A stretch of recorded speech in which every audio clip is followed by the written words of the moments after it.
South Florida Broadcast Network is on the air.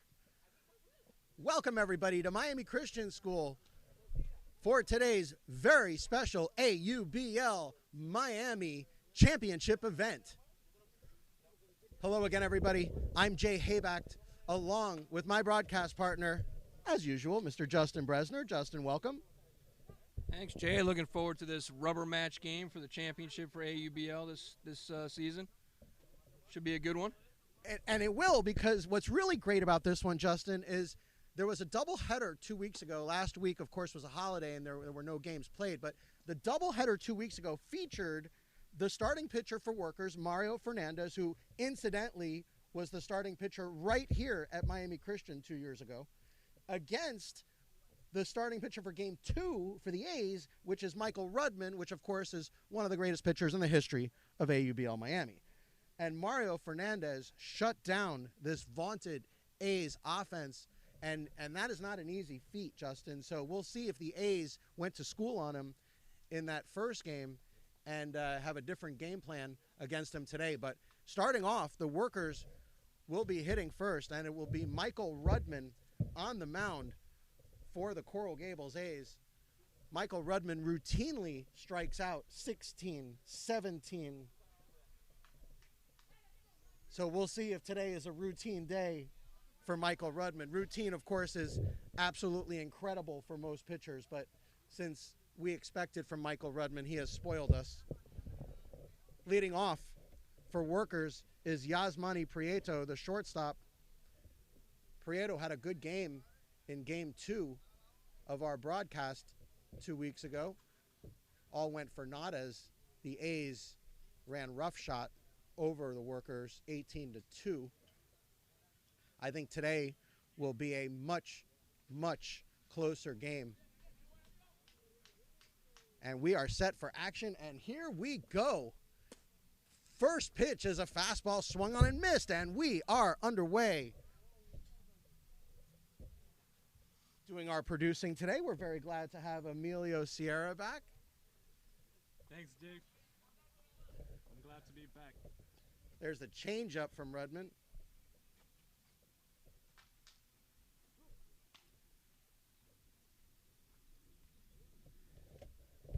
Also today, helping us out, doing a variety of jobs, will be Andrew Feldman. We're glad to welcome Andrew to our broadcast, one of very many, we hope. Count 1-1 to Yasmani Prieto. And that one hit hard in the hole, and that hit and goes into left field for a base hit as Yasmani Thorndike didn't know what to do with that one. The throw goes into first base. Here's the throw to second base. He's going to be safe at second, and he's still safe at second. Vinny Harstead was on the play, the umpire, as the A's almost able to catch Yasmani Prieto napping. What to do?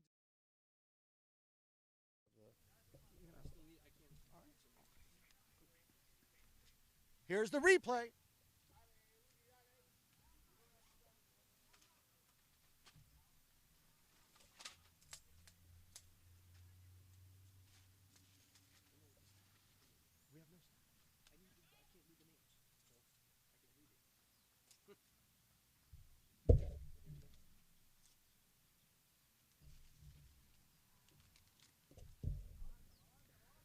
William Arcaya, the catcher, now comes to hit. Arcaya has been on fire in these playoffs, including a 3-hit game against the Dade Diamondbacks a few weeks ago. Rudman gives up a hit on the first batter. Fastball up high. Arcaya lets it go for ball one.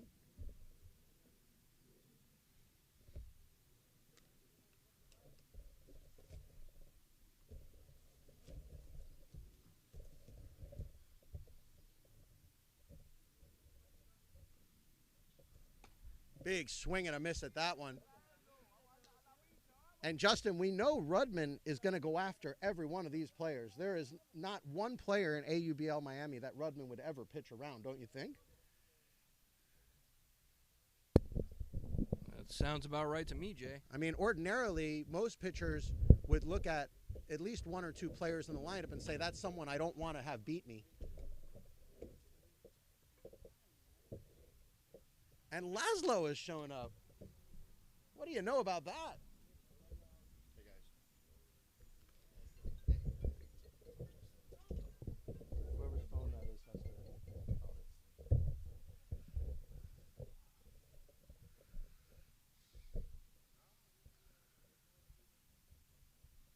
Just underway here at Miami Christian. There's that curveball, and he threw the bat at it, and he struck him out. Look at that curveball. Wicked curveball from Michael Rudman, and Arcaya was fooled on it, threw his bat about halfway down the left field line. 1 out. It'll now be Alexi Morales, the center fielder.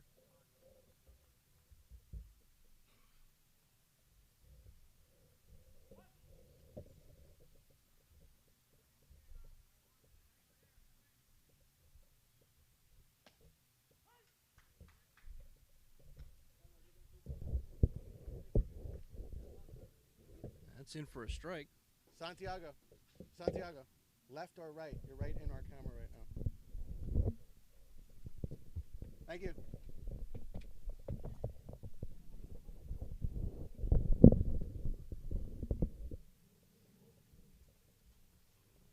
Curveball in the dirt. Leo Portes couldn't hold it, but the runner, Prieto, stays at second base.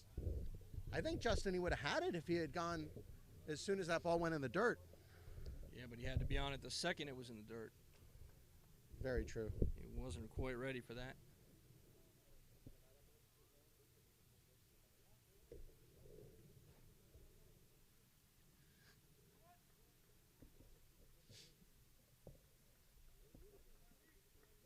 One on, one out. Here's the snap throw to second base. He's going to be safe at second.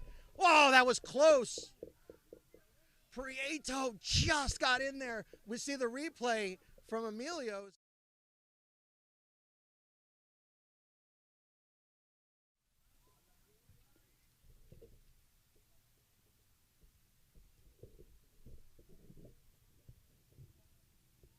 Oh, he was just safe. He was just safe at second. Ugh. They're asking Vinny Harstead if he went, and Vinny Harstead from second base calls it a strike. I don't know, Justin, that we've ever seen an umpire from that position overrule. That is a hard play to overrule. Alexi Morales has to feel like, what do I have to do here? I got such a hard pitcher to face here in Michael Rudman. I hold my swing up, or so I thought. And I get rung up by Vinny Harstead. Runner goes. Nope. Runner does not go. Swing and a miss. He struck him out. 2 strikeouts in the inning, and again on the curveball. And again, the curveball was a strike. Even if he hadn't swung, he still would have been rung up. But that other pitch, Justin, where Vinny Harstead rang him up, might have been critical to that at-bat and maybe to the inning. Well, you know, you got to leave it to the umpire's judgment. That's why they're here. They're calling the game. They're not here to play. They're here to watch what goes on and make their calls. And the call was made.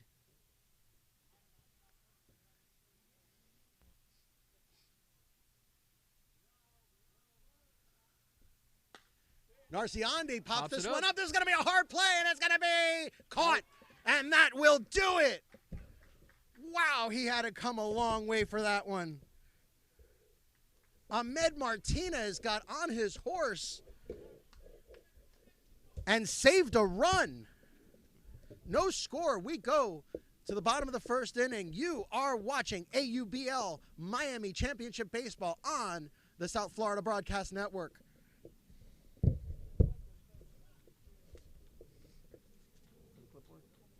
I'll say one thing, Justin.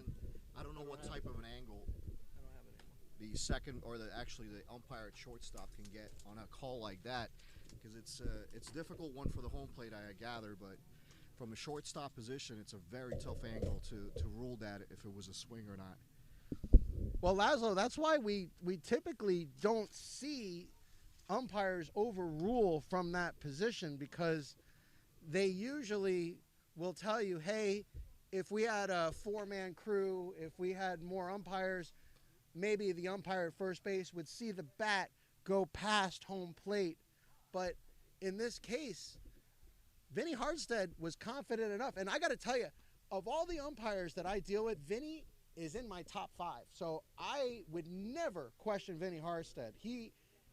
We see him, Justin, how many games have we seen Vinny Hartstead do in high school? We have seen Vinny Hartstead all over the place, and he's also a college umpire. I will tell you, if Vinny saw it, I believe it. That's all I'm saying. I agree. I'll say one thing. You have to be making that call within a split second, and he did do that without hesitation. And the fact that he did it without hesitation will give him the benefit of the doubt.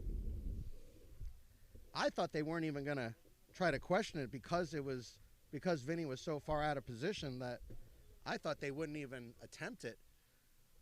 But folks, here is Mario Fernandez returning to Miami Christian after a state championship last year. And of course, Justin, we were here for Miami Christian for playoffs for high school, and they won another state championship. So Miami Christian, back-to-back champs.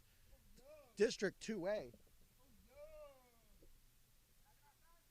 Some Miami Christian students giving the oh yeah behind us. Mario Fernandez wins a state championship with Miami Christian and now is pitching in the championship for AUBL Miami at Miami Christian. And look at the velocity on that fastball. Fernandez bringing it about 91, 92 miles an hour.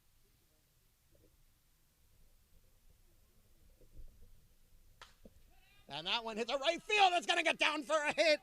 Thorndike on his way to first. Rounding first on his way to second. And he'll stay there. Justin, looks like he's not running the way we're accustomed to. Yasmani Thorndike was laboring going around first base there. I don't know if he hurt himself going out of the box, but not running as we're accustomed to seeing. I expected a triple there. Might have just had a rough Saturday night as we are playing the early game here on Sunday. Well, that answers that as... oh, no, it does not answer that. I thought he was coming off the field for a courtesy runner, but he is staying. Not looking his usual self as Thorndike. Of course, the brother of Wilder Thorndike on Workers. So there you go. We've got brothers going against each other here in the championship of AUBL Miami. You would think they would have worked it out to play on the same team, don't you? More fun this way. So here's Alvaro Gomez, who has tremendous power in his bat. Also hits for average as well. Gomez, an excellent hitter, which is why he's in the number 2 slot for the A's. Played some pro ball, did Gomez.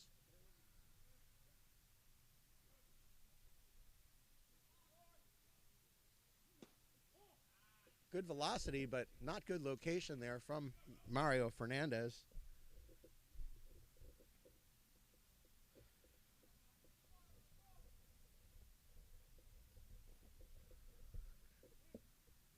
Good lead at second base, but with the left-handed hitter up, I don't think we're going to be seeing any stolen bases here. Gomez swung at that one and popped it back. I think that would have been ball 3.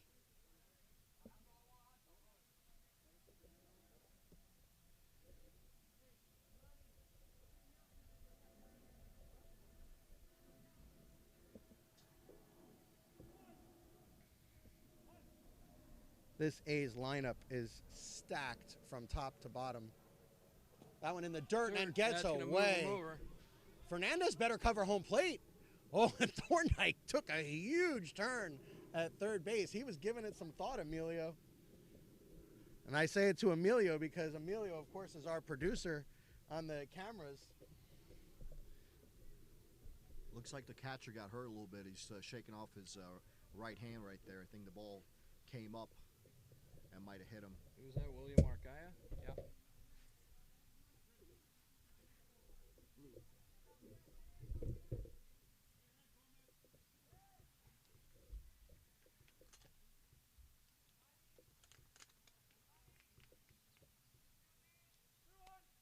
And so, Jay, was Mario Fernandez the winning pitcher in the first game of this series for Workers? The one that we showed up towards the end of to set up for the second one? We do not have that info here. I'm going to say possibly yes.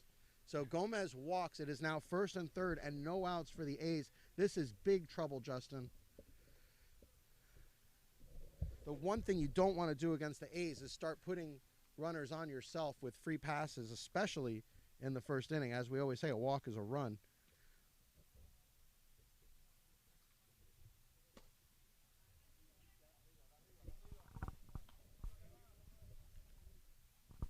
Best case scenario would be a double play at this point, but let's see how the batter handles the pitching. I don't even know if that's the best case scenario right now. Sheehan Planas Ortega hits it to right field, going back. This is going to score at least one run. He makes the catch. Yasmani Thorndike does come in to score, and the A's take the lead 1-0 on a sacrifice fly by Sheehan Planas Ortega. Here's the replay. And you'll see Planas hit that ball a long ways to right field. But, you know, Justin, one of the things we always noticed about Miami Christian, the nooks and crannies here, is the ball down the line. It is a long, long way to get the ball out here. Yeah, we don't see a whole lot of home runs in this field. We have seen a couple. But the ones we saw were not down the line. The ones we've seen here have been more, you know, straight to left field or straight to right field. But to hit the ball down the line for a home run here is tough. That one hit on the ground foul. This is Chicho Bengochea, who has also been red hot for the A's.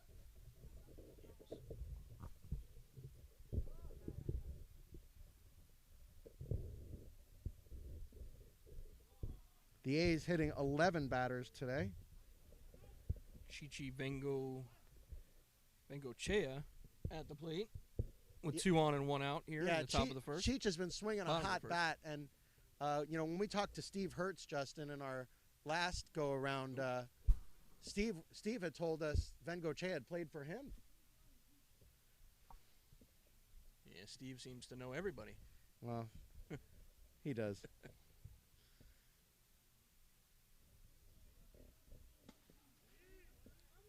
Throw to second base. He's going to be out. By a mile. 2 outs in the inning. I think it was very good anticipation. And there was 3 outs as he was, as Bengochea struck out.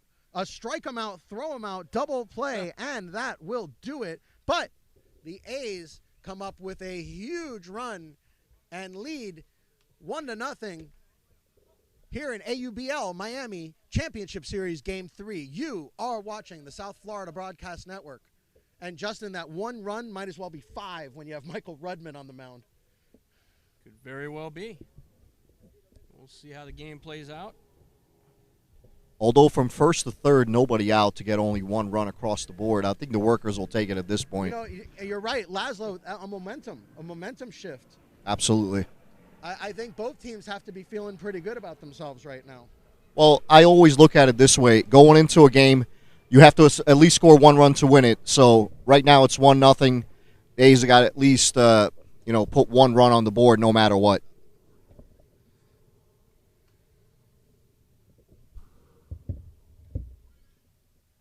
You know, ordinarily, Laszlo, I probably would have said that's a win for Workers, getting out of it with only 1 run. But, again, I got to go back and say, with Michael Rudman on the mound, and you know what? This may be a situation where ignorance is bliss, because I don't know that Workers knows enough about Michael Rudman to fear him. Sometimes the more you know isn't a good thing. Sure, absolutely. I agree. They'll have to try to manufacture a run if that's a possibility. Get somebody on base, maybe with a walk, steal second, possibly. Good luck getting a walk out of Rudman. You never know. That's why they play the games. Well, in any event, the A's do come up with a run in the first inning, and we go now to the top of the second inning. This is going to be Wilder Thorndike.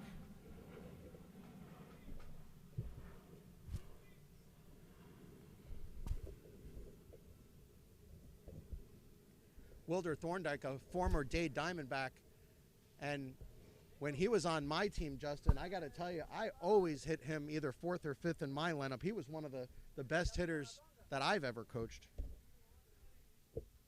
A huge loss for us when he left our team for Workers. But we appreciate Wilder helping Workers get into our league. And obviously they appreciate it too, as they are sitting pretty here in Game 3 of the championship series. There are 22 other teams in the league that wishes they were in this position today. Speaking of which, and here's the first pitch from Rudman. Fastball, and Thorndike pops it up. Martinez coming in, Thorndike going out, and it is caught by Martinez. Thorndike knows Rudman very well, and I'm sure swung at that first pitch knowing that may be the best pitch he sees in the whole at-bat. But there is a full slate of games, week 1 in AUBL Miami going on today. Games going on all over Dade County today.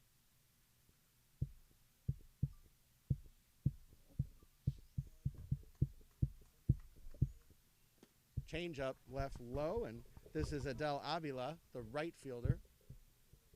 Jay, this is the first time for me to watch this league. What makes this pitcher so special for the A's? Well, and I don't mind telling you, Laszlo, as you did get here a little bit late, we started our broadcast with some of that, but I don't mind repeating it. Michael Rudman, since 2014, the inception of AUBL Miami, so we are in our, 10th, 11th season. And look at that drag bunt. Is it going to stay fair? No, it will not. It goes foul. Michael Rudman has been, if not the top pitcher, one of the top pitchers every single season in the history of AUBL Miami. And he's done it with velocity. He's done it with his curveball. He's done it with his changeup. He's done it with picking off runners. He has the best pickoff move in the history of this league for a right-handed pitcher. Just because you get on first base doesn't mean you're staying there with Michael Rudman. And he'll pick you off even with a small lead. Also, Michael Rudman, a former University of Miami Hurricane. So, I mean, we're talking about someone who's a pretty well-accomplished pitcher. This isn't someone who just, came to us randomly. Rudman did have a good career at University of Miami and was throwing about 93, 94 miles an hour when he came to us. Oh, wow. I don't think he's throwing that hard now, one kid later. And that one hit on the ground. Look at that play. Up and over. Oh, and he threw it away. Portes on that ball quickly, the catcher, and holds Avila to just one base. Oh, that is so unfortunate for the A's. Alvaro Gomez made a diving play in the hole. It was almost like Major League style, Justin, when they play the right field. The second baseman plays in right field. Yeah, unfortunately, just couldn't come up with that one. Boy, I'm 50-50 whether to give him an error or not. I did. Yeah, you know what? I got to also. Even though it was a spectacular play getting to the ball, he threw the ball away. So I'm going to give him an error there.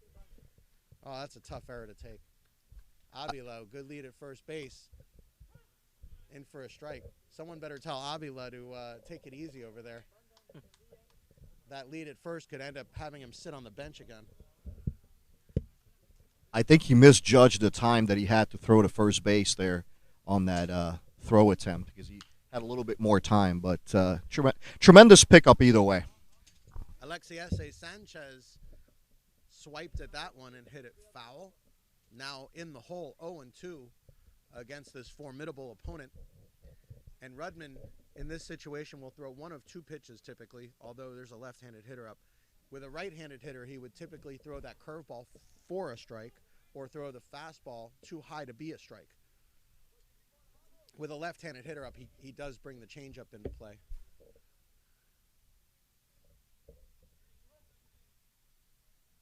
I think we're going to see that fastball up.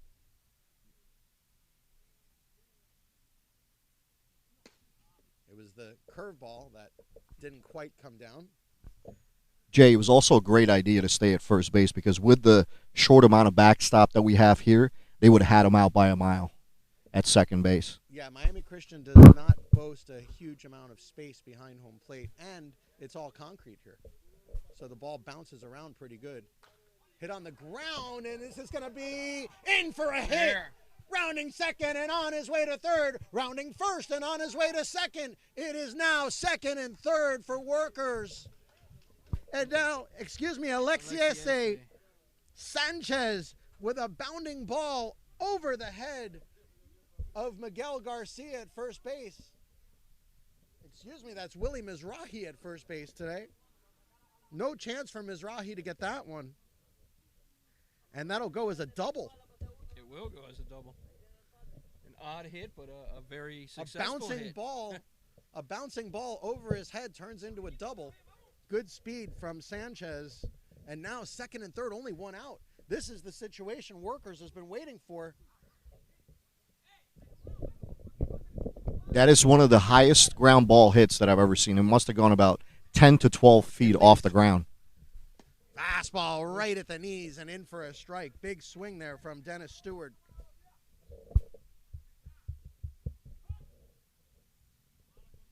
A little meeting on the mound.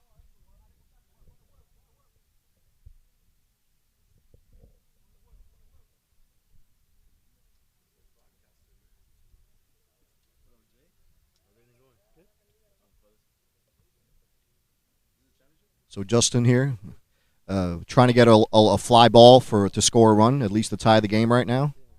Maybe it's what's in the batter's mind right now. Oh, absolutely. Any runs Workers can bring across, they're going to need them against Rudman. There's a rarity, a high changeup from Rudman. Or even a ground ball to first base could score the run. I don't know. He looks like he's Mizrahi looks like he's on the grass over there, Lazo. I don't think Narciande, I don't think Avila is going to score on that. We'll see, depending on how fast the ball comes off the bat. Obviously, taking away some angle when you're coming in like that, but they're trying to definitely take that run away to tie the game. That one left up and in. Rudman also may mess with him a little bit here because he's got first base open. I think that the pitch selection here is going to be somewhat limited in the strikes that he will throw. I think he's going to try and get him to chase and force Abel Alfonso on deck to beat him. Good point.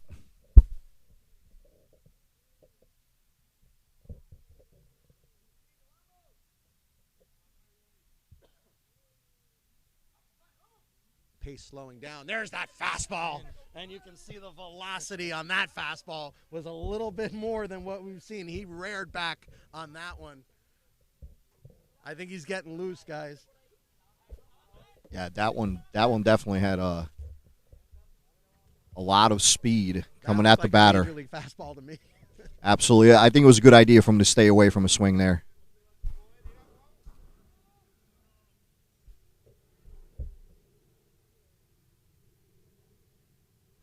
Another one. Foul tipped it. Got him. He struck it. Oh, it's catcher's interference. Ooh. It's catcher's interference. He awarded him first base.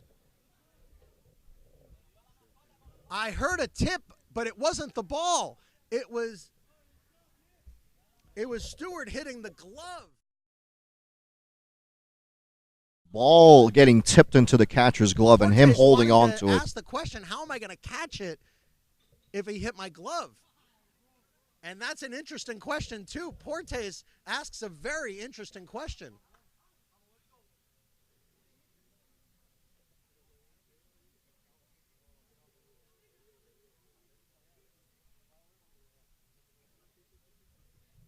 This is going to be interesting, guys. Bases loaded with one out. That'll go CI in my scorebook, Justin. Yep. When I'm entering stats, I don't even know where to put CI. Is it a hit? Is it a walk? Is it a... No, it's what is something that? in the middle. It's One of those like a balk by the catcher. oddities in baseball. Well, we've seen a lot already. We are only in the top of the second inning, folks, and already things getting heated out there. Michael Rudman in a jam. Bases loaded. Top of the second inning. Abel Alfonso in the catbird seat. What a situation. Low. He's got nowhere to put him. He can't afford to throw balls here. This is when you truly find out what a pitcher is made of, when you get in situations like this. See how he responds to the adversity that just happened. Big moment here. Rudman slowing the pace down.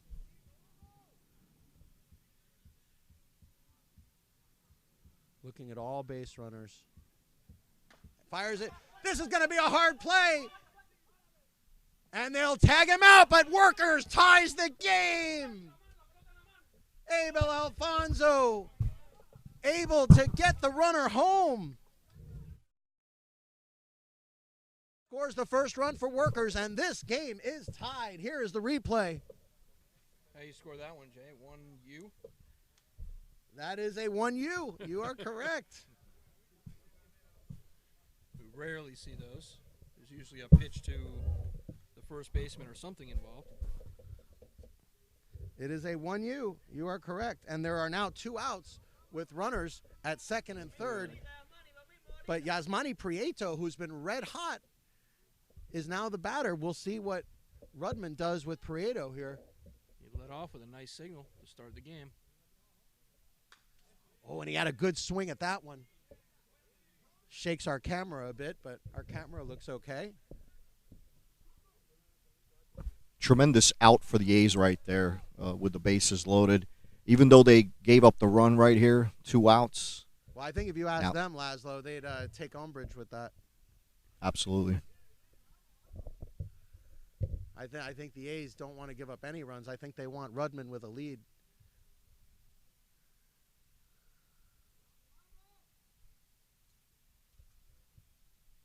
There's the fastball in for a strike at the knees. And guys, one of the reasons we're seeing Workers have a little bit of success with Rudman, especially after all the accolades we've given him and that he's earned, is he has not really pitched all that much in the last year. He had a child. His life has taken a turn, a good turn, and he has not been able to play much baseball. So what you guys are seeing, the version of Michael Rudman you guys are seeing, is not the version that we are accustomed to here. In for strike 3, he struck him out, and that will do it. Workers leaves a pair of runners on, but scores an all-important run. Going back to the point that I was making, Redmond showed his true colors right here with the bases juiced. Even though that one run did come across, that curveball was just something that the hitter looked at like I had no idea it was coming. Laszlo, since you haven't seen him before, we actually have a term for Rudman's curveball. It's called a jelly legger, because your legs turn into jelly. You start wobbling back and forth when that curveball comes in.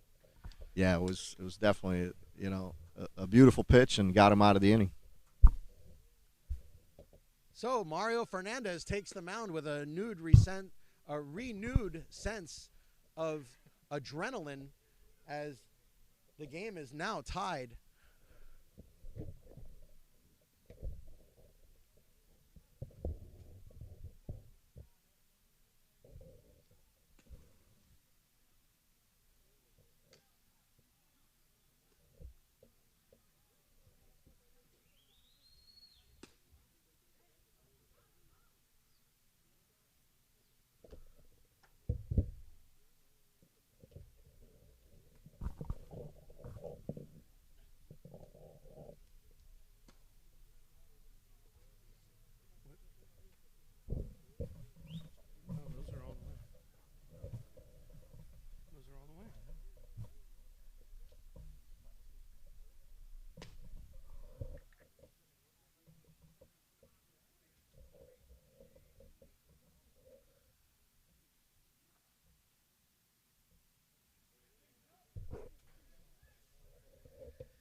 So an interesting plot developing here as both teams have put up a run.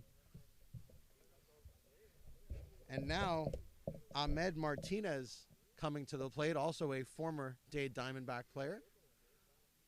Ahmed also would hit in the middle of the lineup for the Dade Diamondbacks. So you can imagine, guys, what my lineup used to look like with Wilder Thorndike and Ahmed Martinez right in the middle of it. Beautiful changeup in for a strike from Mario Fernandez. But that's also the thing about AUBL Miami is all players are free agents after each season. So you don't necessarily get to keep all of your players. Players will decide to play where they want to play. And we encourage that.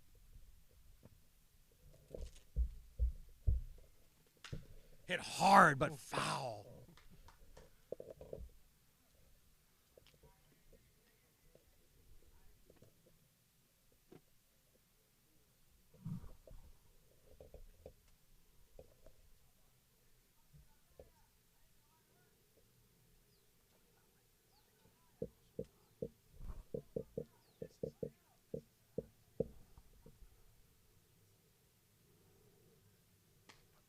Way high with that pitch. That's what it looked like. Looked like he was trying to take off his head.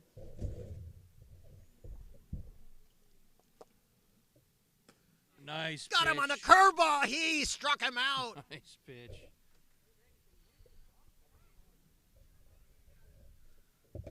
Fernandez looking good on his home field. Wicked curveball from Mario Fernandez. I think he got him a little bit uncomfortable on the pitch right before when it sailed over his head. Well, and conversely, I think Fernandez was a little uncomfortable with how hard Martinez hit the ball into the fence. He said, I better slow him down somehow. Here's Jose Martinez, not playing for the Cardinals today. I saw what you did there.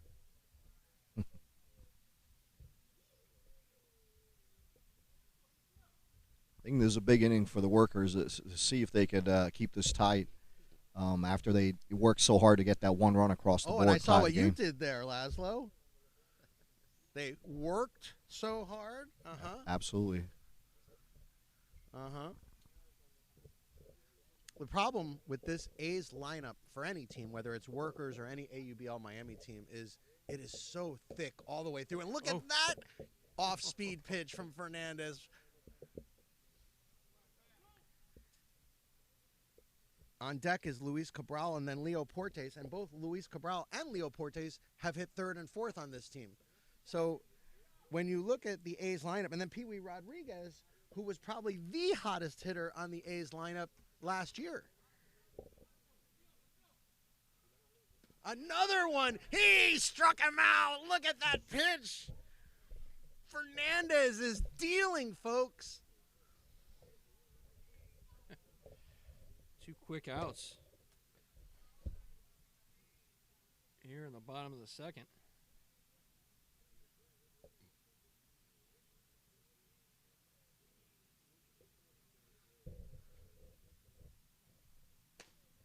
There's the fastball, keeping these hitters off balance with a good mix of speeds and types of pitches.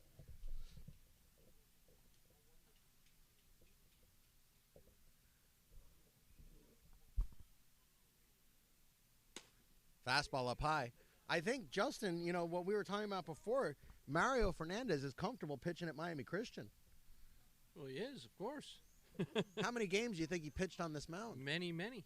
Absolutely. There's another many one. games. Look at that one. And he's got his Miami-Dade baseball hat on, and he's rolling today. Yeah, we had a conversation, Mario and I did about a month ago, about him maybe pitching at Miami-Dade. As you know, of course, most of you fans know. He struck him out. He struck out the side. That will do it. Fernandez strikes out the side. And we are tied at 1. We go to the bottom of, the top of the third inning. You are watching AUBL Miami Championship Baseball on the South Florida Broadcast Network. Just goes to show you, Justin, hard work pays off. as Mario Fernandez did a tremendous job of keeping the batters off balance in that inning, keeping the score tied at 1, and their run to tie the game, validation, getting the game tied up after all the accolades we gave to the ace pitcher Redmond, but and he has been tremendous, but that run was huge right now because it's anybody's game at this point. That it is. Workers, of course, defeated the A's in Game 1, 5-0. The A's then came roaring back in Game 2 and defeated Workers 18-2 in a snoozer. And we were expecting today to be a close game, and boy, are we getting what we asked for today. We have already seen it all. I feel like we're in like the 7th or 8th inning already. There's been a lot of action in the first few innings, absolutely. Only one run for each team, but there's been a lot of a few odd plays, hits, walks, and definitely a ton of strikeouts.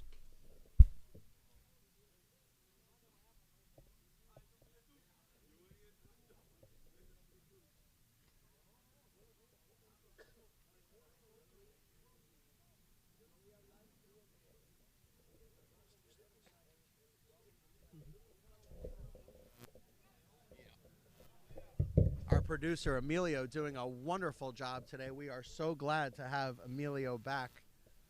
We missed you, Emilio. I'm going to get all misty right now. It's like a piece of our team was missing. All right, just keep that over on that side of the table. Justin right now is happy that Emilio is sitting in between us. Right. I can't actually say it on the air, but it's the blank buffer is what Emilio is acting right now for me. I don't even know what the blank is, and I'm not just being dim about it. I really don't know what the blank stands for. You're going to have to write it on a piece of paper or something. Here's William Arcaya, his second at bat of the game. And he was a strikeout victim in the last inning. One of 3 for Rudman so far through 2 innings. Number 2, 3, and 4 hitters coming up for Workers. That's the curveball we know. Missed. And whoa, and it wasn't even called a strike. Whoa, that was close. You can see the wicked, wicked turn that curveball took. There's the fastball. Arcaya got a good piece of it. Rocket to Going center back, and he makes the catch. Juan Quesada got on his horse and went a long way into the gap in right center field. And, guys, the wind is actually aiding those balls today. Yeah, Arcaya got a good piece of it. Very well hit. I think if he would have hit a little bit more on the sweet spot of the bat, that would have been a home run.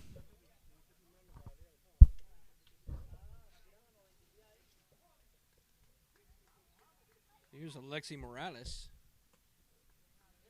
Let's watch that first pitch stay down in the dirt.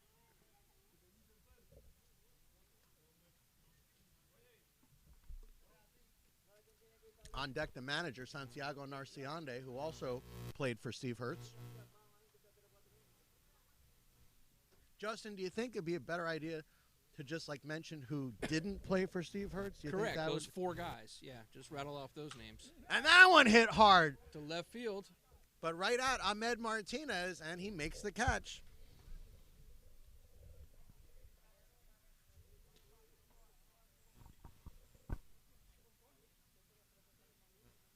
We don't have the distances shown on the outfield walls, but Jay, what would you say it is to left field from a home plate? So a very interesting layout here at Miami Christian. It goes about 340 down the lines here, which is much further than most high school fields.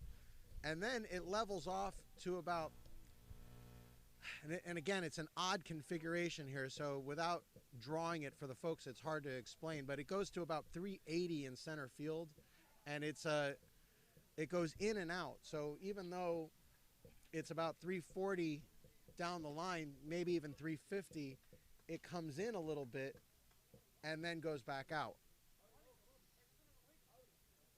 Hey, you really have to get a hold of it if you're gonna hit one out. That's for sure.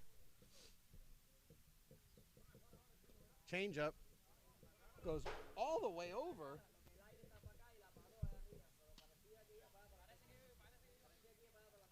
Jay, not to get on the track of criticizing the umpires, but they are wearing a dark color uniform. I'm just saying, if I was them, maybe the light blue was in the wash today.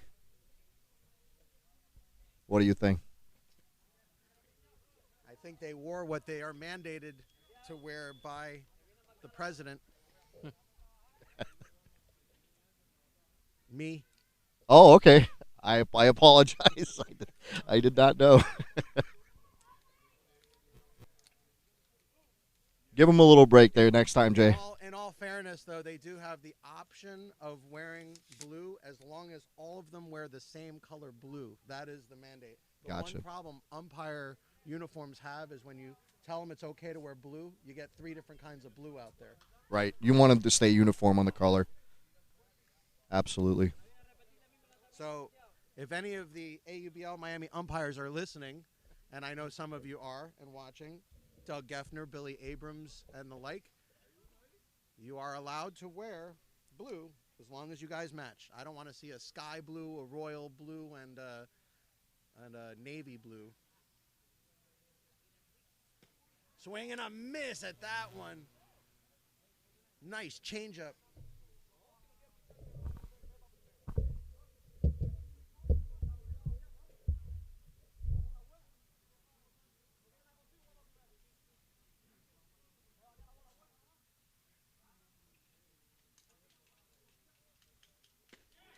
Oh. He struck him out, and that will do it.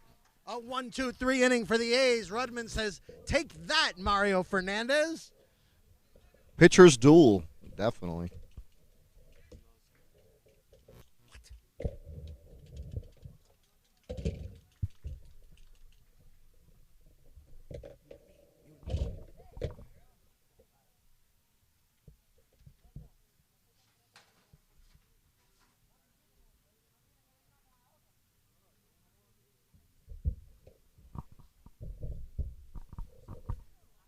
So the A's have an opportunity to get back into the lead in this inning. What do you think are some of the keys going into these at-bats, Justin? They're going to have to figure out Fernandez. Fernandez now with 4 strikeouts through 2 innings, including the wipeout in the last inning, where he sat down 3 straight. So they're just going to have to start figuring out some of his pitches. I think maybe going against conventional wisdom and trying to go after the first pitch, that might be a strike. It might be your best chance of getting a hit. Might be one way to go. Yeah, it's possible. It's possible. All depends on how the first pitch comes across, too. If it's way out of the strike zone, you want to stay away from it and see if you can get a hitter's count at 2-0 or 2-1. I think Fernandez is super comfortable here. This is like his home field. So. Absolutely. That's always a better place to pitch, is something that you feel comfortable with. I mean, we know Rudman is stellar everywhere he goes. But it seems like Fernandez really comfortable here today. The home site of Miami Christian School, where I'm sure he toed the rubber many, many times in his high school career.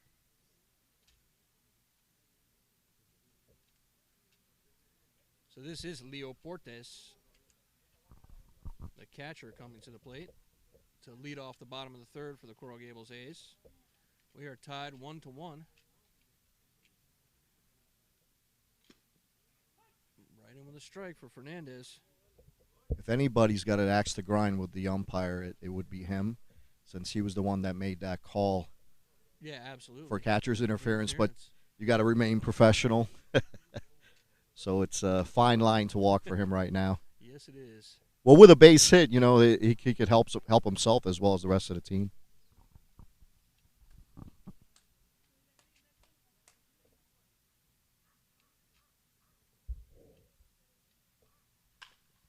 So chopper to short. Up and over. He got him. That'll go 6-3. Nice play made by Yasmani Prieto over there at short.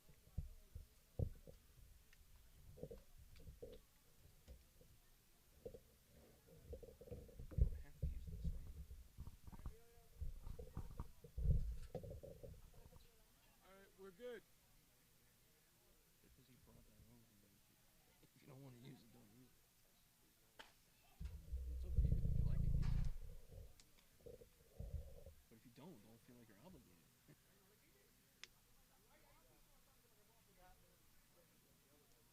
So here is Pee Wee Rodriguez. Another shot to short.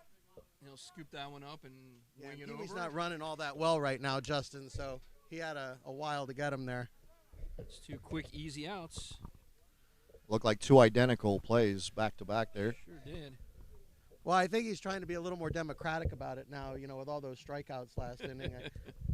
I bet he walked into the dugout and everyone said, "Hey, man, you're Let some of us do something." Yeah, exactly. They're tired of standing around and waiting for the ball to come to them. Yep. Yeah, he's a politician. This is Willie's Mizrahi now. If he's really on it, he'll let another one of his infielders have a play here. Or at least get a fly ball out for somebody in maybe left field. Yeah, mix in, a couple pop-ups and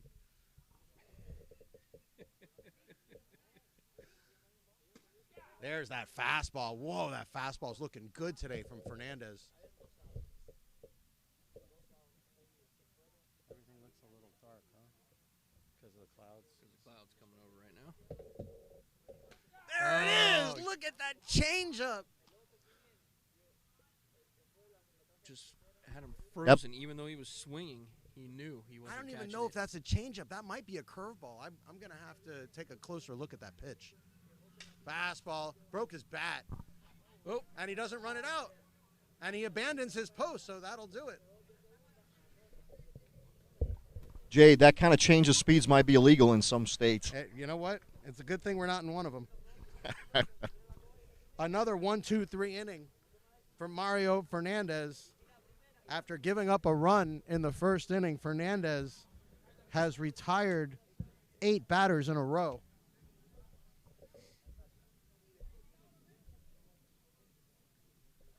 We go to the bottom of the third. The top of the fourth. Things moving right along now. It is tied at 1. You are watching Game 3 of AUBL Miami Championship Series on the South Florida Broadcast Network. I am Jay Haybackton. Today I am joined by my partner, Justin Bresner. Laszlo Banya is also here today. Andrew Feldman making his first appearance. And we, of course, welcome the return of all of our friend, Emilio Sierra. Emilio, it has been so long since you've done a game with us that I feel like I should give you the microphone and just tell all the fans what you've been up to.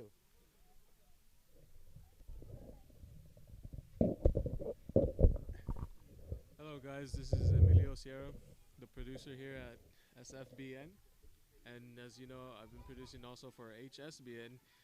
And I've had to take a step back from producing games to handle some issues here with my shower. You guys wouldn't believe the issues I've been having. Imagine not having a shower for like 3 days. All right, not the shower, Emilio. Tell us about your other jobs that you're working on. All right, so I've had an opportunity to work with Miami Magazine, and it's been a great time working with this man and producing this magazine for his internet company. Excellent. Well, we're glad, Emilio, you have expanded your horizons to other mediums and other media, and we support you in all of your endeavors. We hope that your endeavors, of course, bring you back to us at some point, but we are glad to have you here today, even if it's just for today. And that'll bring up Wilder Thorndike, who has been a thorn in the side of Michael Rudman. Thorndike has had a good history and one of the few players that have had success against Michael Rudman. Jay, not to give away possible strategy from the workers, but what do you think about a possible sacrifice bunt here to try to get a base hit down the third base line? Well, let's examine the terminology that you just used. A sacrifice bunt is when you're sacrificing yourself when you have a runner on base. So True. So not we know there will be no a sacrifice. bunt from for Wilder. base hit. We'll just say. I only say that for the benefit of the fans out there that are all screaming at their TVs No, he right is now. I want to make sure that Jay, you're correct. Not a sacrifice, but I guess a bunt for base hit. If he lays anything down the third base line and stays fair, that's a base hit. Whether you want to call it a bunt or an infield hit, he'll be at first.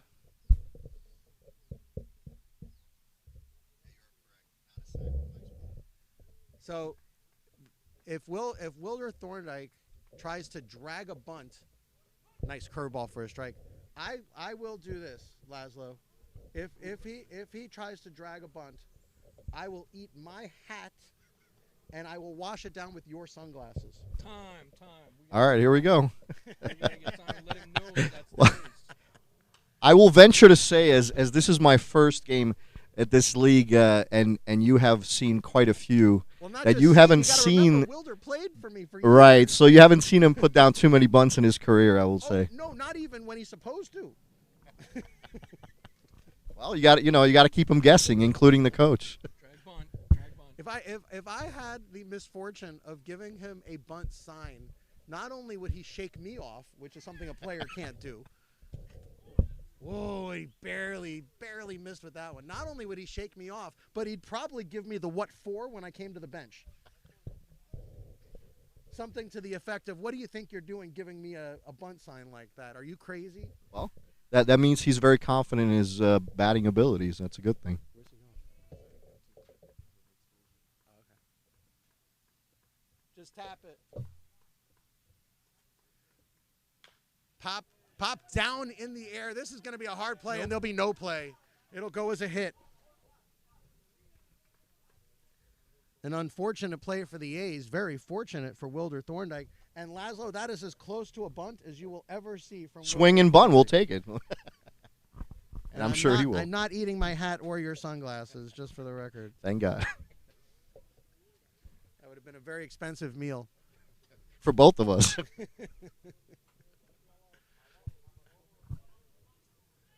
good. Good job. So this is Edel Avila. Avila reached on the error back in the second. The one that I was 50-50 on.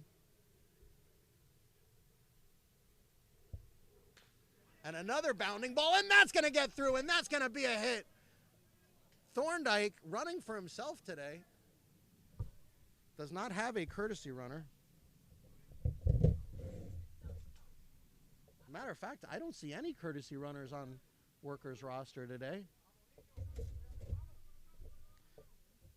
2 hits, 2 ground ball hits for Workers to start the inning. So Redmond's in a little bit of trouble here. Let's see how he works out, if he works out of the trouble. Yeah, 2 on, no out. Not a good way to start the inning for Redmond. There may be a bunt here, guys. Alexiesi Sanchez. Although he's missing on the first pitches. Oh, here the first base coach just pointed to the third base coach. So, guys, this one I think is going to be a bunt. Let's see if he could dead it in enough to possibly get a hit for himself, too. And he drag bunted it. They're going to go to third with it. Oh, and Thorndike's going to be out easily. That's a fantastic and play. Thorndike now Nothing accomplished. telling it third base coach, hey, I didn't see any bunt sign. Wow, what a good-looking bunt. And if there was not a runner at second base, I'm telling you, everyone would have been safe. Agreed. Oh, And boy. Redmond made a tremendous play. You have to be 100% Wilder, accurate. Did you not see the sign?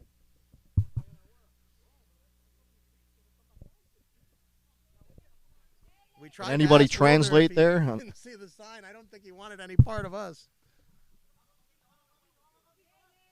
It'll go 1-5 in your scorebooks, folks. A fielder's choice. So right back where we started, except now with 1 out and a little bit faster base runners. Oh, inside, just missed him. This is Dennis Stewart. And guys, if you remember, this was the source of some controversy back in the second inning as Stewart had reached on the catcher's interference. And Leo Portes asked the question at that time, how is it possible that he hit my glove and I could still catch it? Fair question.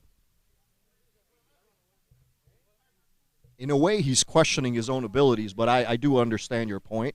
Well, I think he's basically saying I'm not Superman. Well, I get that. But, you know, some players do like to believe themselves as that, especially in baseball. Well, Portes has been doing this, Laszlo, and I've known Portes for 25 years. Okay, so let's put a little bit of color behind this. Portes has been catching in these leagues for 25 plus years. So he's got a lot of miles on that catcher's glove. I don't know if that catcher's glove's 25 years old, but he's got a lot of miles on those catcher's legs, and he's seen a lot. And I think the question he's asking is, look, you know, I've seen my share of catcher's interference, and he's probably never caught the ball on a catcher's interference before. Right. When you play that much, eventually you're going to run into things that you've never done before. Headers. So, I mean, you want to talk about someone who's done their share of catching. On this one?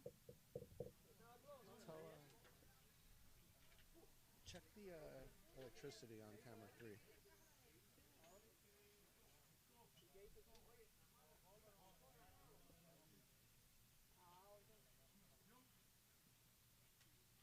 Curveball hit in the air, going back, and Martinez makes the catch and fires it to Yasmani Thorndike. So 2 outs in the inning. Stewart gets a hold of it, but right at Ahmed Martinez. And again, Laszlo, that's the dimensions of Miami Christian coming into play. Absolutely. And, you know, this inning started out with such high hopes for the Workers, getting the first 2 runners on with nobody out. Now they're in the same position with 2 outs. It's quickly turned on that bunt attempt. Okay, you're good there. Redmond made a tremendous play to third. And here comes the next batter, Justin. Abel Alfonso at the plate now.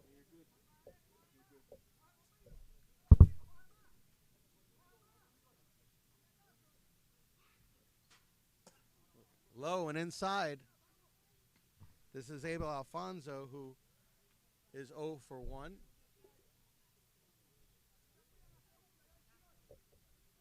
But that 0 for 1 was a huge 0 for 1, Justin, as it brought in the 1 run that the Workers have today. Here's the throw to second base. He's going to be safe at second. The ball gets through to center field. He actually may have been out there, Justin, had the ball been caught.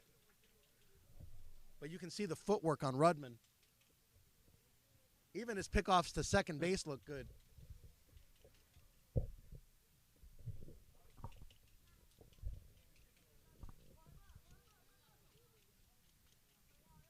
There's a lot of room down the left field line. If he could somehow get it fair and into that corner, both runners will score for them.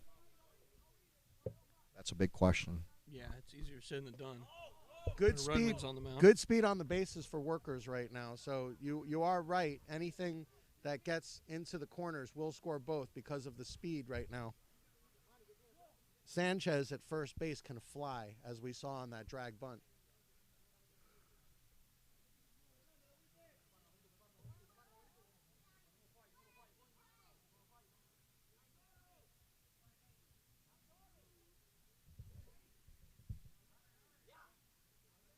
Another throw to second base, an odd-looking move there as Rudman pivoted out from his set position.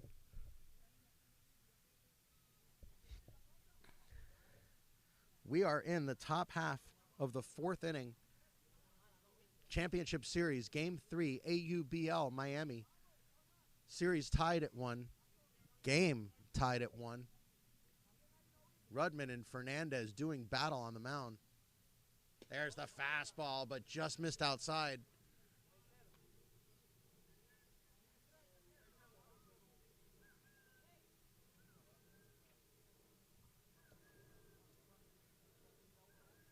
Rudman not his typical self today. allowing many base runners. Typically in a Michael Rudman game, you'll see maybe 2 or 3 base runners the entire game. And there's the fastball right in for a strike. Jay, teams that typically hit and get to RBIs with 2 outs have a very high chance of winning games, wouldn't you say? Yeah, when you look at the amount of base runners a team gets, a lot of times it's not how many, but what happens when those base runners get on. There have been 6 base runners already, and this is going to be a hard play. Did he tag him? Yes, he did, and that will do it. Yasmani Thorndike makes a very clever tag there as the runner went by. No runs for Workers. They'll leave 2. We are tied at 1 going to the bottom of the 4th inning. You are watching the South Florida Broadcast Network. This is AUBL Miami Championship Baseball, Game 3 of the championship series. Jay, you must agree that baseball is a lot of swing motions back and forth, and that inning right there was proof how you can put a couple of runners on base with nobody out and have the mindset of getting at least one across, but you got a pitcher like Redmond on the mound, and when you have a bulldog like Rudman on the mound, it really is the ultimate equalizer. No matter what's going on the field, Rudman will collect himself in those situations and be able to get out of situations that other pitchers just can't find their way out of. And he has a way of zoning in his ability and reining in and getting his confidence at a level that he knows he can get the next batter out, and he knows exactly which pitches he wants to make. And he typically has enough control over all of his pitches where even if the other team's having some success, he can bear down and get out of those situations. Absolutely agreed, 100%. And it's just a joy to watch. I got to tell you, having watched Rudman for 10 seasons in AUBL Miami and broadcasting, I don't know how many games, he must have pitched in at least 15 broadcasts in the year over the years for AUBL Miami, maybe more. And I got to tell you, it is a joy to watch him pitch. But it's even, I get a little something more out of watching him today because he's a little more human. It's almost like watching Tiger Woods play the Masters after not winning for 10 years. And then, watching him win the Masters almost is more special because he's not quite the golfer he used to be. Sure. Juan Quesada squares to bunt and leaves it go. We're in the bottom of the 4th inning. Oddly enough, we're in a 1-1 game. The A's have still not batted around. Workers are now going to have the 3rd time through the lineup. The A's have not even gone through once yet. And Quesada rips it to second base, but look at that play. Up and over, he got him. Oh, boy. That's how you do it, Dennis Stewart. Fantastic pickup at second base as he actually fell to the ground and made the throw over to first base. Gets a high five from made from it look routine, absolutely. Quesada hit that one on the nail, on the nose. Emilio, I hope you showed us a replay of that one. Probably too late if you haven't.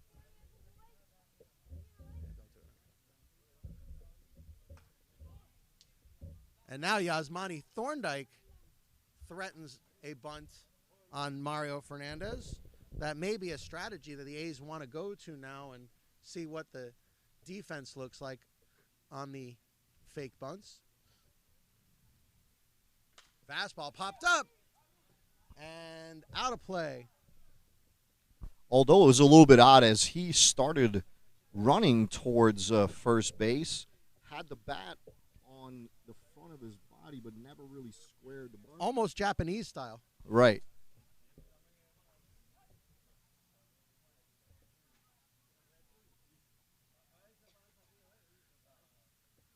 Oh, and that one hit him. And it not only that, but it hit him with a fastball. Oh, that one. to get hit if you had a choice. Oh, that one is going to leave a mark, as they say. Here's the replay.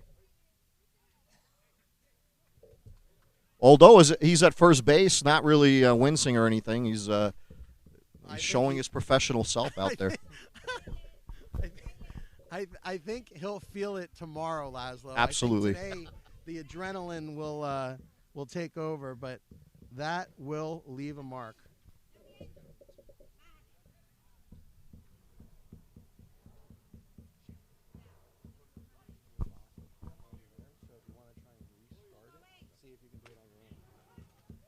I'll come help if you need it. Pitches in for a strike against Alvaro Gomez. You got to turn it off. We'll hold it down and then turn it off. Now, Justin, we'll see how Fernandez comes back after that hit by pitch. There's a shot to first. Nice play. Can't be a Here's double the throw play, to but second base. there's a well-played ball over there first. So it'll go 3 on assist. One on for Sheehan Planas.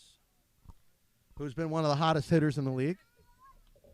He would have had a chance for a double play, but his momentum actually took him away from the bag, giving the runner an extra second to get the second base, and the throw over didn't have any mustard behind it. Although the A's do have a runner in scoring position Guys, now. I got to figure out what this is because Mario Fernandez has thrown a great game. I can't imagine this is anything about the pitcher. I think they're talking about what to do with Sheehan Planas Ortega because he's been so hot, maybe to pitch around him because they're not allowed to walk him here intentionally, not until the 6th inning.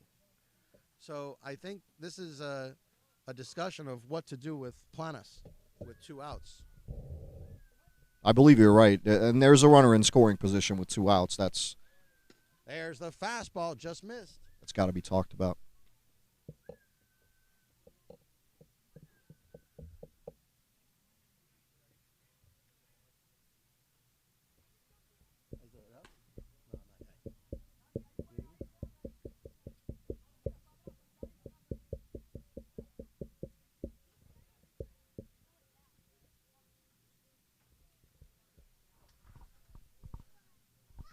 And he hit him. Oh, boy. Second hit batter. Now, And now he's coming out. Fernandez is coming out. he possibly got hurt. He is favoring that right wrist slash hand. What do you think, Justin? I think Workers could be in big trouble if he's their guy, their ace, and he's now got to take a seat. Try to get you the information on the guy coming in.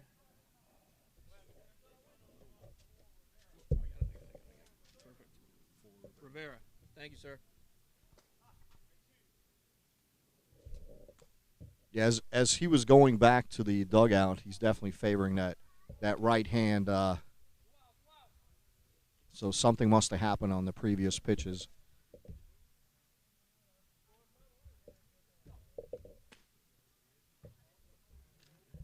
And this could be the turning point of the game. The A's were looking for to get back on top of the game. But we'll see how the reliever number 4 does. Yeah, we'll get you his information. We know it's Rivera as soon as Jay comes back. We'll get the other lineup there for the Workers team. Tough situation to come into, although there are 2 outs. So the only thing you got to focus on is the batter. And they can get out of it, he'll feel a whole lot better about himself.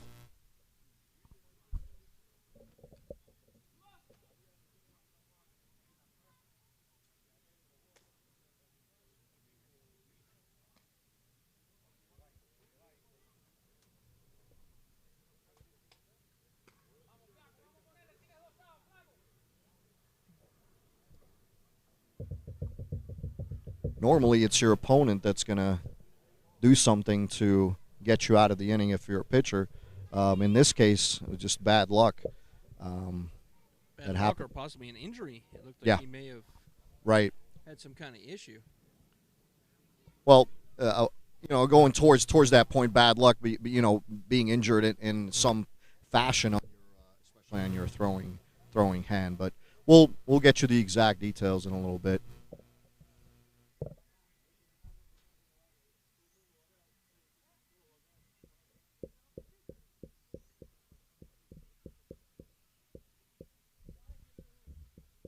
Also looks like there's an equipment change that needs to be done by Rivera. Could be possibly the color of the belt, Justin. Possibly. Or did the That's belt just that's break? not uniform, or it could have broken. Absolutely, just a plethora of oddities in today's championship game. Well, also, guys, think about this one for a second. Since you're not allowed to intentionally walk a batter until the 6th, and since you're also not allowed to intentionally hit a batter ever, what if the instruction was don't hit him with the first pitch, but hit him with a very soft pitch on the second pitch, and then we'll take you out? Right. The intent behind a pitch is very difficult to say for the umpire to say, hey, he hit him with intent. But he didn't hit him with a fastball. Right. Well, that's the key. It was that ephus pitch he throws, which was probably coming in at about 55 miles an hour. And also for him to hit two different batters, but looking, as he was going towards the dugout, he was definitely favoring that right hand. Look it up, Jay. Look it up. It's Rivera. Rivera, number 4. We got it. You already told us. Number one.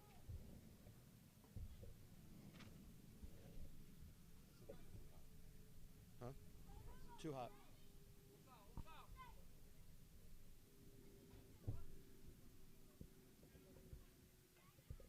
So injury and equipment malfunction. Now we're back Here we live go. again. A big situation here for the A's. So what's Rivera's first name? Armando, Armando Rivera now on the mound for Workers. who also pitched in Game 1, so this is the reverse order. Okay. This is the reverse order of what we saw, and Justin, I say we as in we saw it, but not as a broadcaster. We only broadcasted Game 2. So in that game they went Rivera Fernandez. Correct. And you had asked me the question of which pitcher got the win. Yes, sir.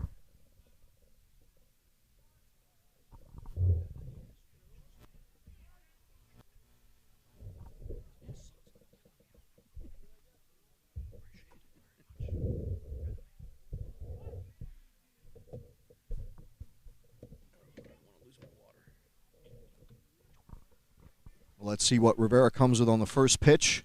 And a swing, a high fly ball. And looks like it's gone out of play. Just a long foul ball.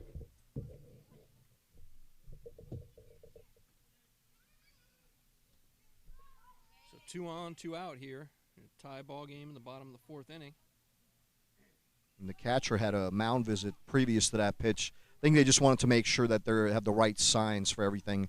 Also, with a runner at second for the A's, they want to mix up their signs a little bit just in case.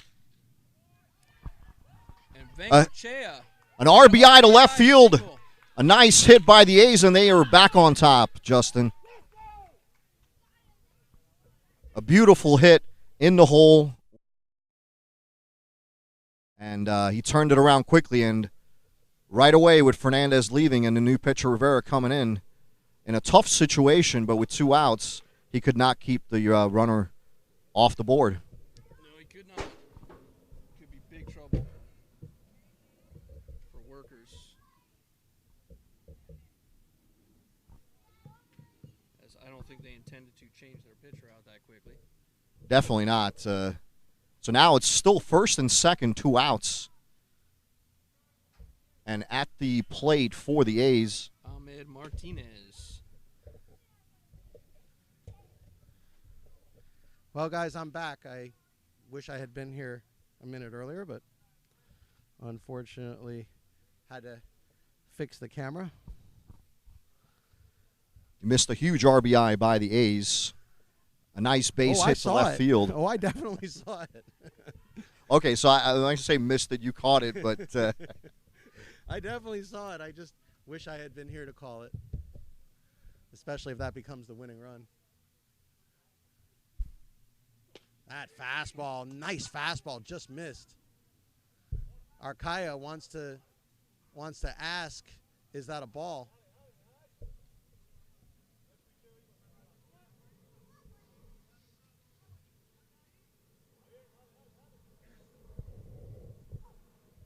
So in the mind of Rivera, when he was on the bench before the injury to Fernandez, he was not expecting to pitch so quickly. His belt breaks as he gets on the mound. 2-out position to put him in. It's a very tough spot. And that one hit hard, and that's going to get in the hole. Martinez will reach on an infield hit, and bases are now loaded. Although that was a tremendous play to not let a run score right there. Because if he doesn't make that play, at least one comes across. Prieto, you're absolutely right. Prieto made a tremendous play in the hole there just to stop a run from scoring. But the A's are leading in this game 2-1. It's the only positive at this point. There's an out at every bag right here. So huge moment here. Or a run at every bag. A fastball in for a strike. Good velocity from Rivera. Well, if he hits a grand slam right here, then you said it first, Jay.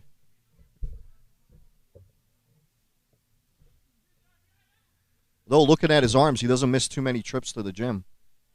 No. There's the fastball. He couldn't catch up with that one. There are 2 outs in the inning. Bases are loaded. A's leading 2-1. Championship Series Game 3. If the workers find a way to get this out here, I think they'll still feel pretty good about themselves, only being down 1 run. No. Pops that one out, foul. But to get that 1 out, it's going to be quite difficult.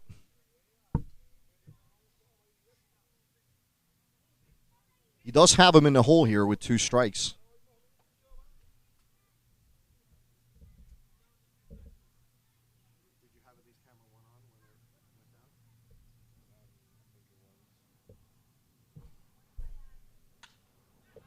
That's a chopper. That's going to get down. This is going to be a base hit. 1 run will score. Rounding third on his way, and he's going to be out. Safe at home. Safe. Safe at home. Arcaia Oh. argues the call, but he's safe at home. Oh, for Jose Martinez. How did you see it, Justin? I didn't see it that way. Yeah, I saw it. I saw that he was tagged, but again, then again, the umpire's right there. That's right. I'm not going to Unbelievable.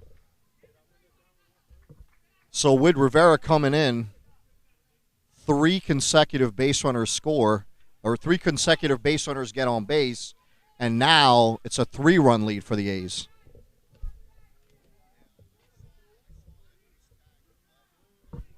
Just a little bloop over to right field, but it was a perfect spot. Like they say, hit him where there ain't. Yeah, it was just enough. And this is Luis Cabral at the plate. So we got a Martinez on first and a Martinez on second.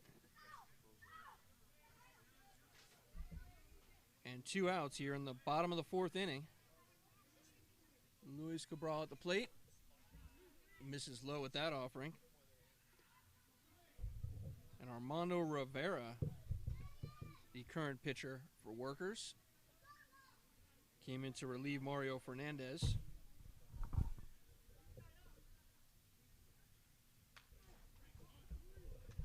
Goes to show you what a tricky game baseball is, Justin. You know, I think if somebody really unloaded and got a tremendous double, triple, or even a home run off of him, to get that 2 RBI situation, he would have said, okay, I give it up to you. But a little bloop hit like that, that's got to be difficult to handle. Yeah, it is, especially when it's the 3rd hit in a row. So since coming in, Rivera's given up 3 hits. He's going to to have to tighten things up here, or this could be over real quick. As the A's now lead 3-1.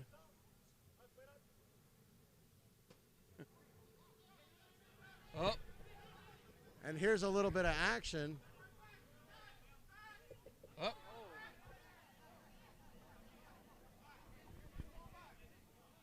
As the batter was not happy with the placement of that Whatever pitch, it is, but the umpires need to get in to separate everybody. it was not that close where I think he has something to go off of here.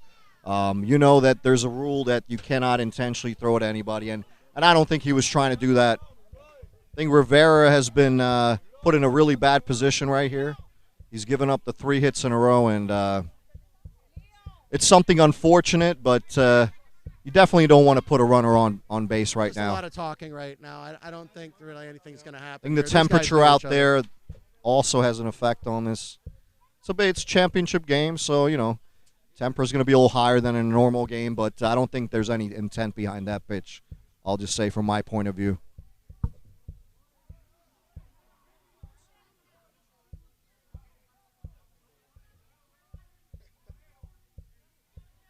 There's a warning for both See, teams. if he wanted to hit somebody, he could have done it on the first batter. Yeah, both teams have been issued a warning. Right now, they got a 4-1 lead, the A's do. The last thing he wants to do is put more runners on base with 2 outs. So, he's had a tough going so far, Armando Rivera, but I think the guys just got to settle down a little bit. Here comes Miguel Garcia, the manager of the A's.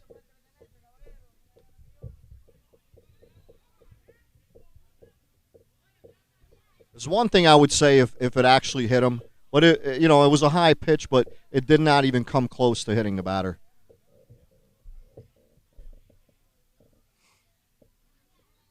They're pointing at me. I don't know if I need to get in on this, guys. I think they're coming to me. Yep. You can disqualify everyone.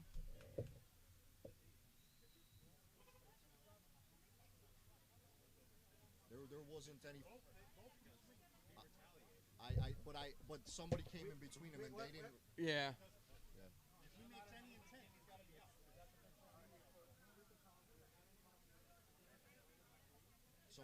Somebody, as the way I saw it, Justin, there was a player that got in between the pitcher and the batter, and if there was physical contact, it was very minute.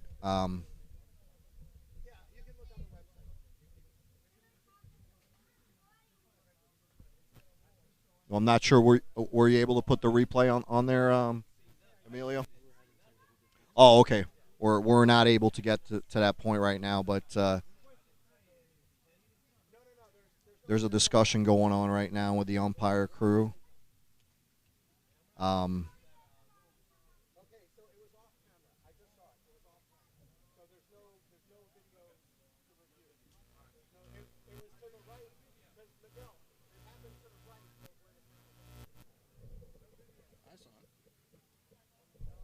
Yeah, we saw it. Justin and I saw it. I don't think that it would require an ejection.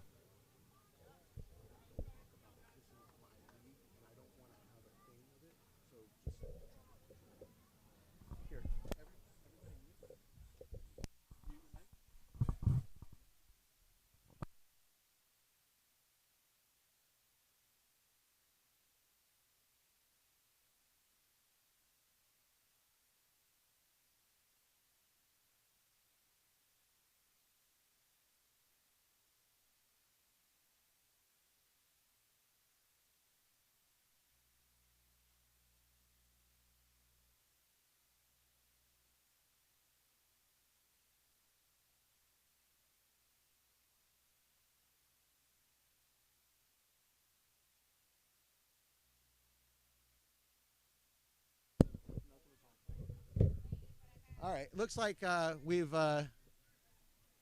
solved all the confusion, and now we are about ready for action here.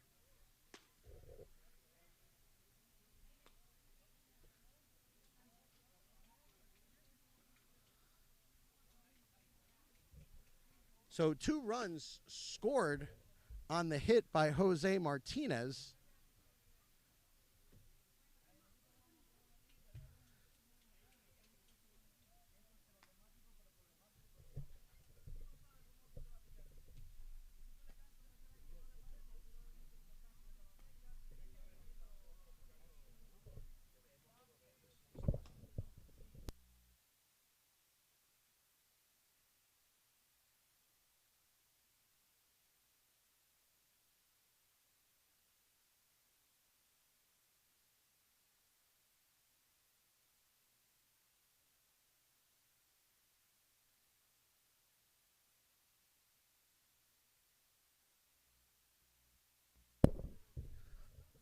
All right, so bases are now loaded again.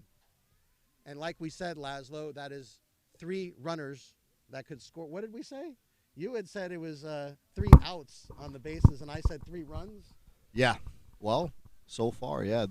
3 had come across and broken this game wide open.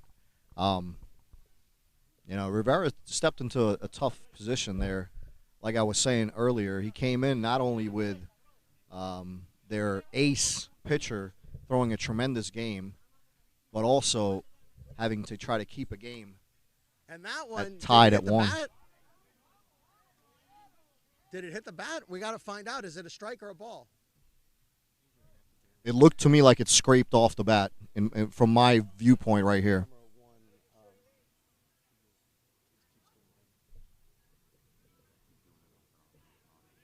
Okay. Just for a minute, yeah. Do a split screen. Broke his bat. This one goes to short. The short way to second base, and he's out at second. That will do it. Camera 1 is down, so we apologize for the lack of home plate coverage there, but that will do it. The A's score 3 runs and now lead 4-1. Guys, I'm going to have to talk to the umpires here, so you'll have to give me a minute. Tremendous job by Rivera to finally get out of that, even though, the runners came across as they did, Justin. But right now, workers, it's in their name.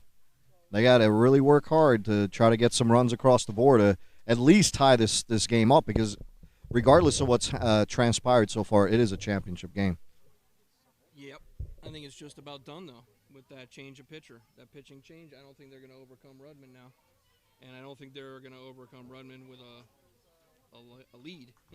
Yeah, no, he's been fantastic, and I think the only thing that could happen is, somehow if he gets knocked out for whatever reason, not trying to say anything will happen, but baseball is one of those games where anything can happen on any day, something that you've never seen before, and there's been quite a few of those in my experience here broadcasting. So we'll see what happens. Workers have a lot of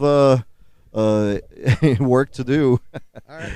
All right. So, guys, I did get some information. Luis Cabral was ejected from the game, and that's from the A's. There was no one from Workers that was ejected, so only one player, Luis Cabral, was ejected for the little incident that happened after he was hit by a pitch. So who's in for him? And we will probably not find that out until his next at bat. Okay. If I had to guess, I'm going to say it's probably going to be Alex Arteaga, because I have seen, I think, all of the other A's batters in the game. We can ask Jose Martinez. Jose.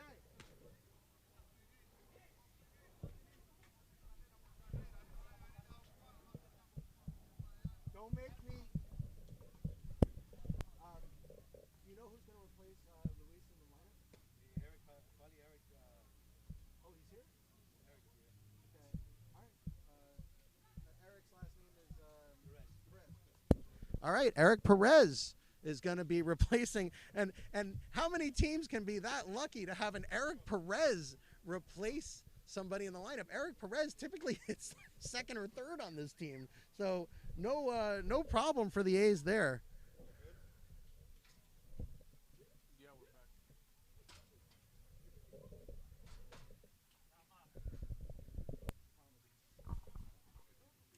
Well, the only positive thing that I'm just trying to think of things that the workers may have in their favor is that the last time that Redmond threw a pitch in this game must have been at least, 20, 25 minutes ago? That's a great Justin? point. Laszlo, that's an excellent point, that it is hard when you go that long without throwing a pitch to stay warm. We'll see if it affects them or not. There's that curveball in for a strike.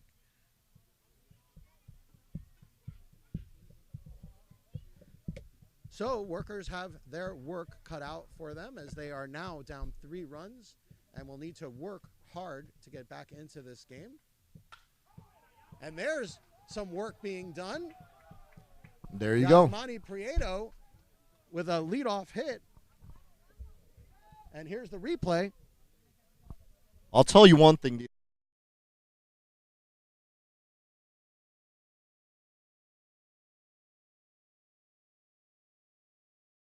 Because happened last with inning. Adrenaline comes an adrenaline dump. And what you don't want to have happen is you fire all the bullets out of your gun, and then you're left with no energy. I don't know. I feel the opposite on this one, Jay. I think it Wait, was a good thing that happened to him. Plus, they got the runner on You board. think they got some coffee, some colada in that dugout last No, night? I Is that think what it you're was saying? natural. After what transpired, I think it came naturally. I'll just say that. Fastball popped up, out of play. Here's William Arkaya, 0 for 2 on the day, but has been red hot. Prieto with that hit, now 2 for 3 on the day, and continues his hot hitting. As they used to say, now this is going to an NBA term, but Michael Jordan, when he was hot, he used to be able to throw it into the ocean.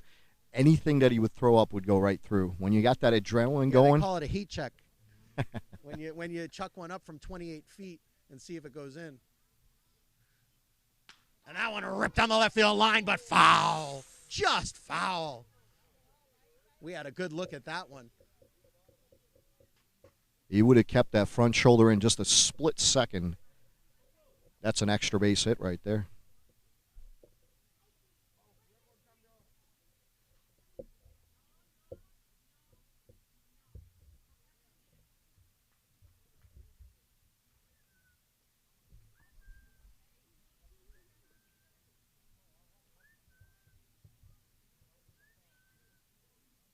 We have somebody mimicking a bird in the crowd. There's that throw to first. Look at that. They got him picked off. Are you kidding me? Oh, boy. Done. Wow. A hard tag, but he got him. Alvaro Gomez got him. So, folks, move you guys have ever seen? Tell me I won. Yeah, Come on, tell me. I don't think the runner at first had any clue that it was coming, so I'll say yes. I don't know that anyone here thought it was coming. I think that includes us.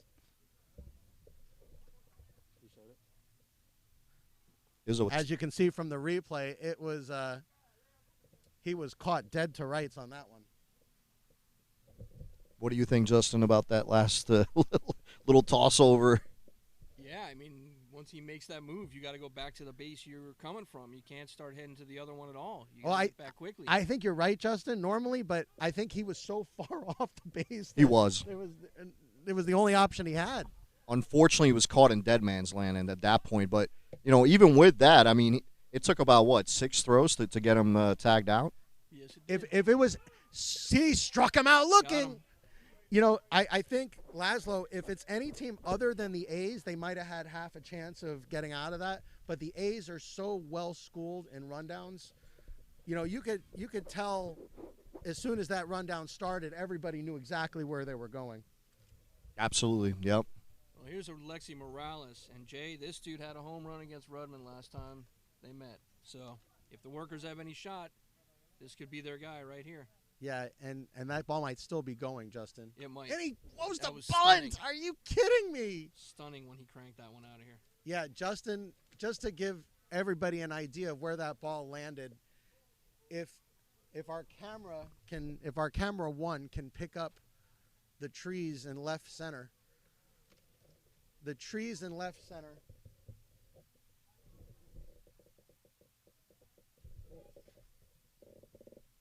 there is one palm tree in left center. It was to the left of that one palm tree, and it was a bomb. There's the changeup.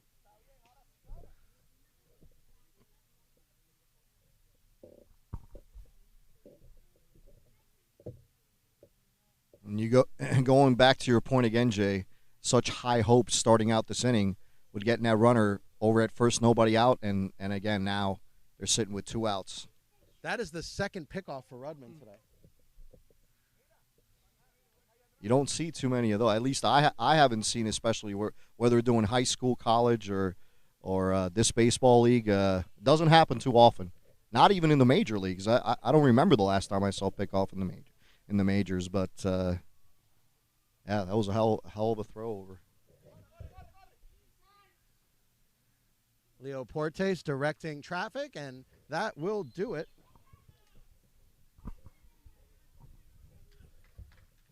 A 1-2-3, albeit unconventional inning. No runs. And Miguel Garcia calling for a team meeting for the A's. We'll see if we can get it on camera for you guys.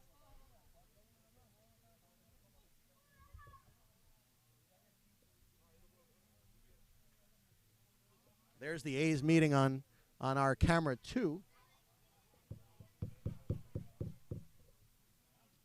If I can try to get into the mind of Miguel Garcia here. Guys, this is Championship Series, Game 3. We've got the lead. Let's play under control, and let's win this championship.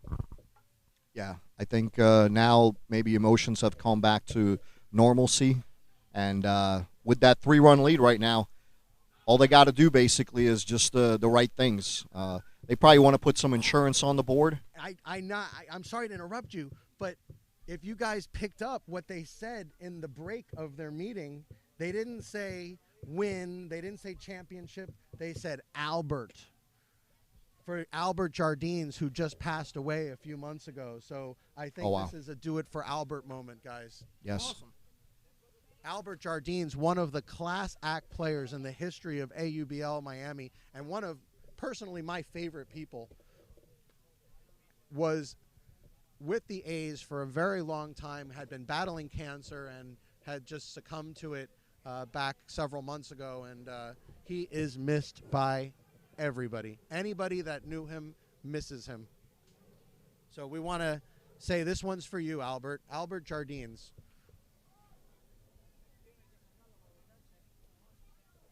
So if you're going to drive strength from somewhere, that's a good place to get your strength from. So here is Pee Wee Rodriguez, 0 for 1 on the day.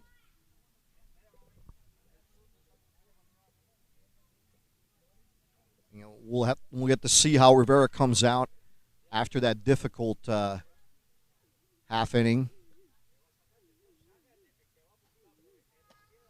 There's that fastball, good velocity. Armando Rivera has come in and thrown the ball well, but guys, he's given up 3 big runs to the A's, and I don't know that you can come back from that. That one just missed. At this point, he's in what you call a hold position, trying to keep him at bay, not allowing any more runs to come across for the A's. That's about the only thing that he can do, is try to give his team an opportunity to get back into this one at some point. Threw that high pitch. Absolutely. He's got the batter off balance right now, Justin. He does indeed. Popped up, out of play. Foul. Folks, if you are just joining us, where have you been? This is Championship Game 3, and you should have been here at 10 o'clock like the rest of us. The A's leading 4-1. All sorts of craziness in this game. It was a 1-1 game until last inning in the 4th inning, when starting pitcher Mario Fernandez started to run into some control issues. Armando Rivera was brought in, what we thought, to put the fire out, and ended up fanning the fire. And 3 runs scored for the A's.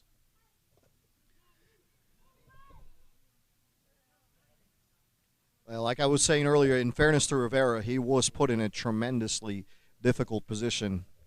And sometimes that happens in baseball. But it's a mental game. You got to pick yourself back up. Pee Wee pops that one up and out of play. A half swing there from Rodriguez. Not his typical swing. You can tell Pee Wee's hurting, guys. When Pee Wee last season was one of the hardest, Justin, you'll remember this. Pee Wee Rodriguez was one of the hardest hitters to get out in AUBL Miami last year.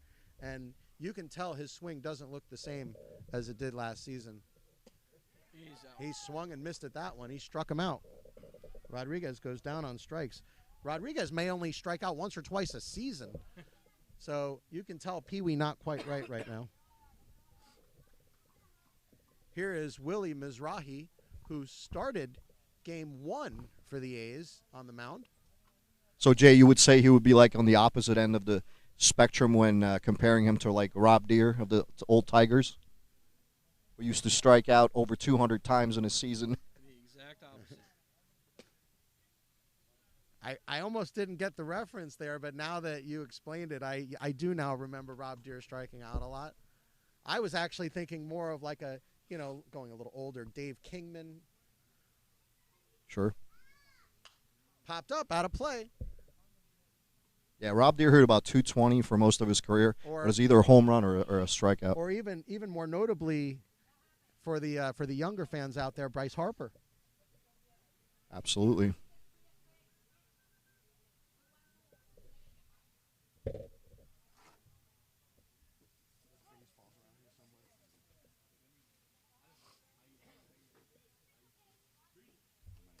Oh, and that one hit him.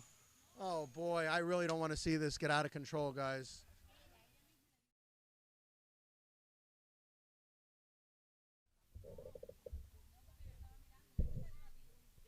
That pop was unfortunate. Definitely could hear it in our broadcast area right here. And, obviously, it's a difficult situation for both the pitcher and the batter who got hit, who's wincing right now. What do you think, Justin? Yeah, he's hurt. He's hurting from that one. It's smarts. It's smarts.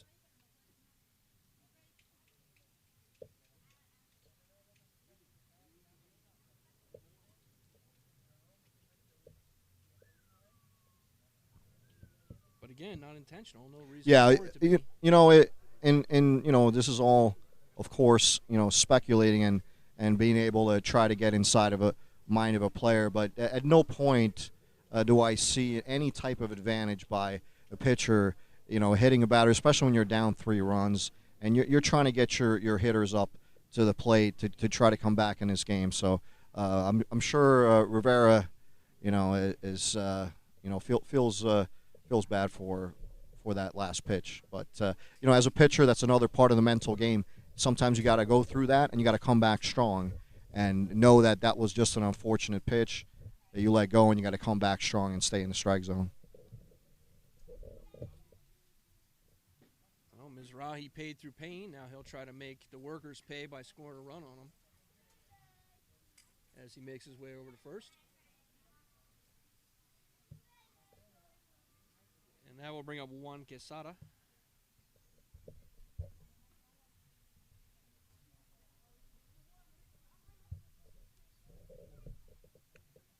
And as bad as that pitch was that hit the batter, it looks like he's going to stay in the game. Yeah, Willie Mizrahi's going to stay in the game. How about that? Short of bleeding or his arm broken and dangling, I don't think he's leaving the game.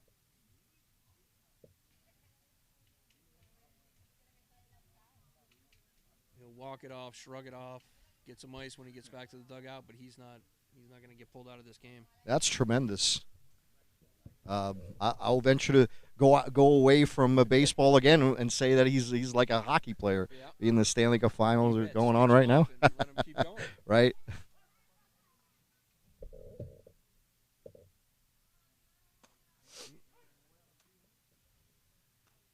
I know you're all also a hockey fan. They had some disturbing news this morning that Jay was telling me. We were trying to figure out why the Cup was on NBC Sportsnet last night. That's because NBC determined they would have better ratings showing a rerun of whatever show they showed. Yeah, that is odd, especially on a weekend. Normally, we're used to seeing the games so that more people are able to catch it across the country. Saturday night on NBC Sportsnet. Yeah, and as the Boston Bruins took that game, and now they're ahead in the series. 82% chance to win is what they were saying, whoever wins Game 3. And how crazy is that the last time the St. Louis Blues were in the Stanley Cup Final was against the Bruins back in 1970. Yeah, 49 years ago. Here's Quesada, one out, one on. Big swing, couldn't catch up to that one. One last thing about hockey, at least I'll do it. Quesada will go down on strikes. Great strike out there.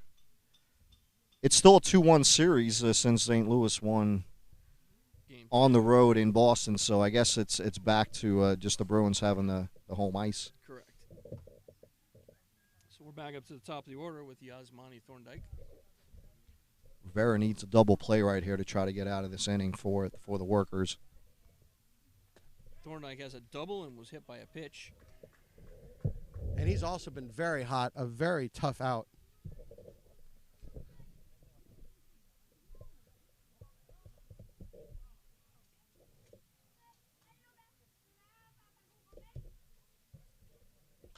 Popped up, out of play. Jay, going to the mental side of the game, where Justin and I were just talking, and Rivera came back strong in that strikeout after hitting the batter, and looks like he was able to recover very well mentally into the next at-bat.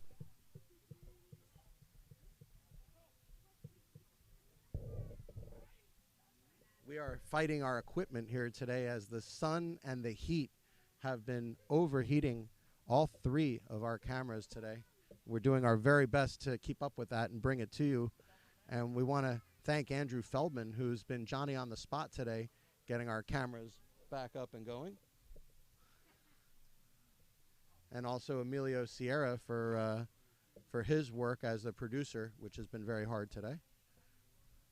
Popped up. Is it coming to us? No. Arcaya makes the catch. And that will do it. Finally, Yasmani Thorndike retired.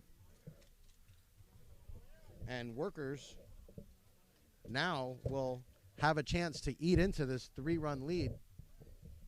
Coral Gables A's leading workers 4-1. You are watching AUBL Miami Championship Baseball Game 3 on the South Florida Broadcast Network. Fantastic job there by Rivera to get the rest of their batters in the inning. Oh, I thought you were going to say fantastic job by me going out and settling everyone down. I was ready to break my arm, patting myself on the back out there. Ooh. Did get hit. Great job, Jay. Thank you. Thank you. Absolutely. Who has 2 thumbs and just settled everything down out there? You know, I think everybody realizes it's a championship game, so, you know, temper's going to be a little bit higher, but now we'll see how Redmond comes back again. Another critical inning as the game goes on. Workers have less and less opportunities to try to come back in this one. And remember, folks, there is no time limit, so we can only hope that this game starts speeding up a little bit. We are almost 2 hours into this game, and we have only played 5 innings. Now, I'm not sure if the pitchers are on any type of a pitch count, but in your guesstimate, what would you say Redmond's at right now? Arm fall off. Oh, okay. I thought you were talking about the pitch count for him today. No, Rudman will come out when he needs to, but I have seen Rudman pitch 10, 11 innings before. So I guarantee you they're going to have to fight him at least with words to get him off that mound, and there may be some punches thrown. He throws hard, but he also mixes in a lot of changeups, and I think that helps his his Well, he's strength doing throughout that the game. now, Laszlo. That's who he is today. If you had watched him a year ago, you would be singing a whole different tune. His Yeah, no, fastball was I so believe that. dominant that he could throw his fastball almost exclusively if he wanted to. But what he would do, since he threw his curveball for a strike almost every time he threw it, is he would throw his fastball wherever he wanted because he had pinpoint control, and then throw his curveball for a strike, and then you're down 0-2 on him, and you don't know what's coming, and then he'll give you that riding high fastball, and then you would swing under it, and that would be it for you. So it was good morning, good afternoon, good night. He would get so many batters on 3-pitch strikeouts. Absolutely. Well, the point I was trying to make with that is his durability throughout the game. Well, if he was a fastball-only pitcher, I think he'd probably ride out in 5 or 6 innings. I don't but know, because when he was not fastball only, but when he was throwing more fastballs, he was throwing less pitches. He's throwing more pitches tonight. Oh, and that one gets away. Safe. And he's safe at first. No, he's out at first. Oh, are you serious? Wait a minute. What was the call then?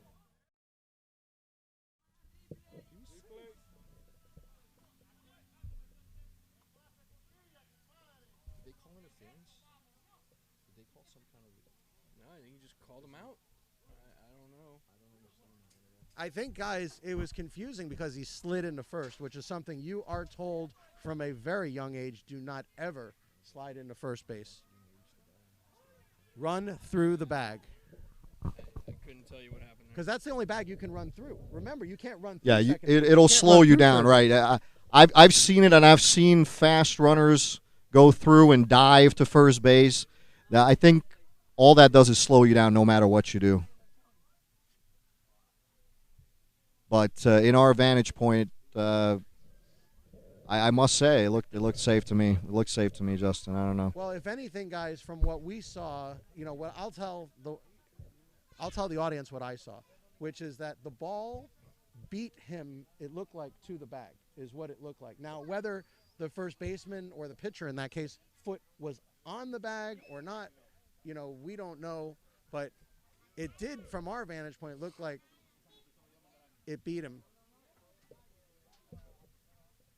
We saw something totally different from 3 feet away. We are closer to the bag, though, here on this side of the table. But either way, it goes as an out. So Wilder, Thorndike at the plate. First base.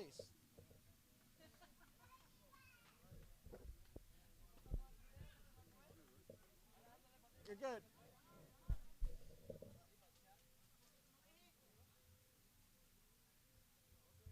Well, I'll tell you what, if there are baseball gods out there, which a lot of people believe that they are, they definitely like Redmond.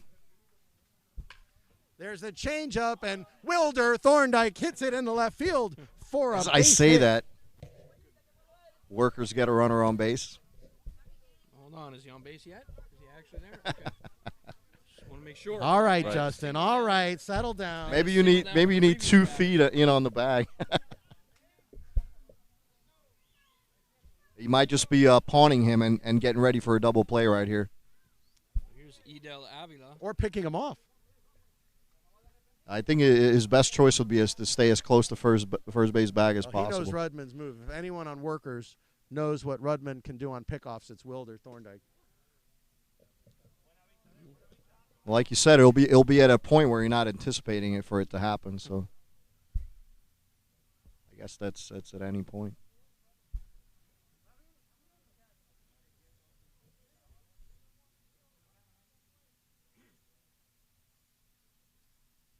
There's the fastball at the knees on the outside part of the plate.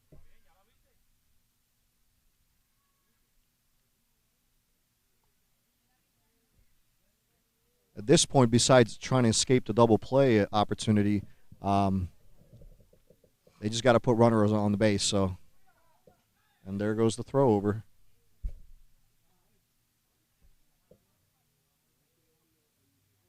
It wouldn't be opportune for the workers to try to get a steal or possible hit and run. I would say maybe.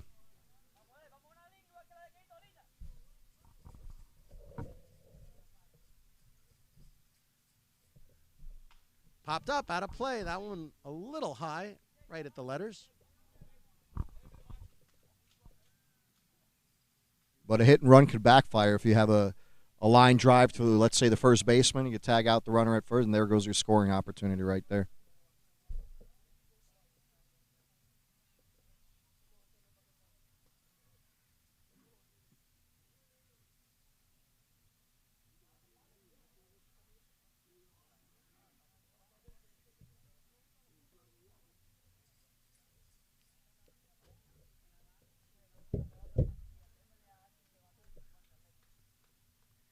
Yeah, it is hard, Laszlo, to get that in, and that goes into Down the left field for a base hit.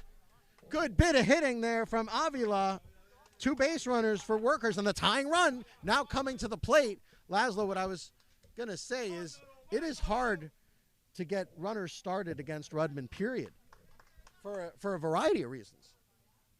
Absolutely, but for how hard he throws, how quick his feet are on the mound, for how comfortable he is changing his speeds of pitches, changing his speeds of delivery, having an experienced catcher like Leo Portes behind the plate. There is a variety of reasons why it is hard to run on Michael Rudman.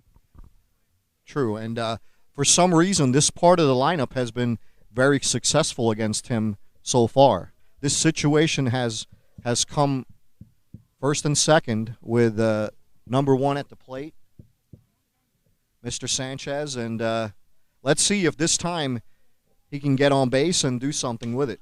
Well, he's 2 for 2. Foul tip that one. A double and a single so far, so. Absolutely. And RBIs are what they're looking for. They got 2 ducks on the pond right now, but whether it's going to be an RBI or not, as long as he gets on base, they'll be happy, in my opinion.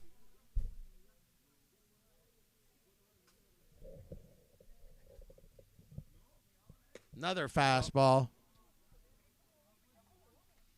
Swung right through that one and shaking his head at himself. You guys want a drink? Anybody? Drink.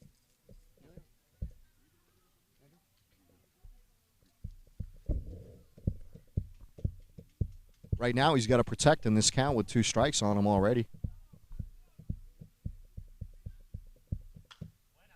And he does exactly that, Laszlo. He's spoiling the pitches, but at the same time, pressure's building. This is a crucial point for the Workers here to try to at least get 1 run across the plate. What do you think, Justin? Yeah, I think they're going to have to get something across the plate here if they want to stay in this game.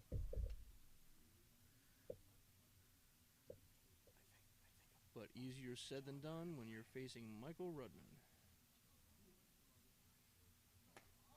Leaves that one up high.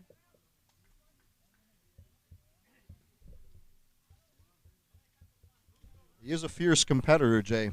Talking about Rodman. However, towards the middle end part of the ball game, like now, where he's had a few pitches, but not even about the pitch count. I'm talking about the weather. There's no wind out there.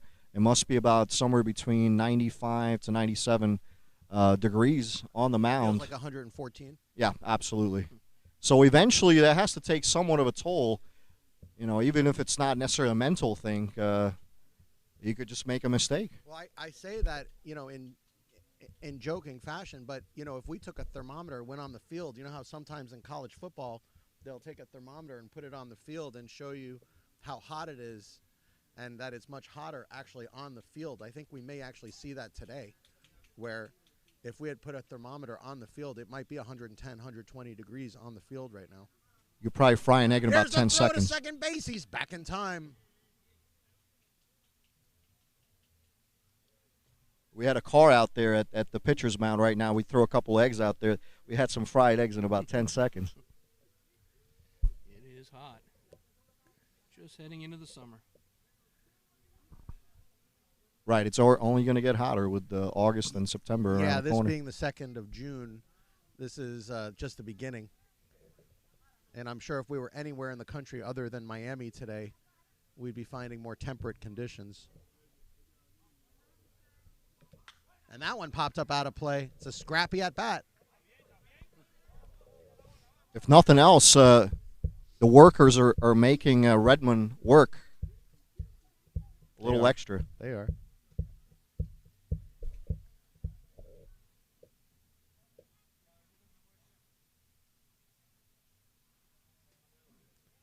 They are literally working hard at making Rudman work hard.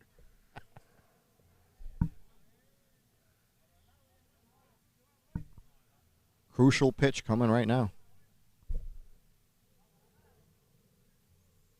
And that one hit in the left field, and that's going to be a base hit. Great right job. to Ahmed Martinez, so the runners will stay put. Sanchez, But third hit of the day, Jay. A solid single from Sanchez. 3 for 3. Here's the replay.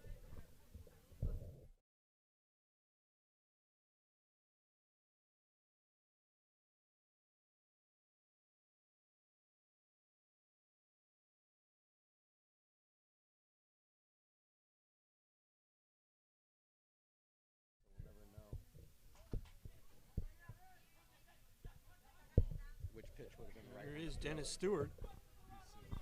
Stewart 0 for 1 and reached on a catcher's interference call. Justin, so far, Rudman has been tremendous with the bases loaded. Let's see if he continues that streak or they finally Only one break out through. here, guys.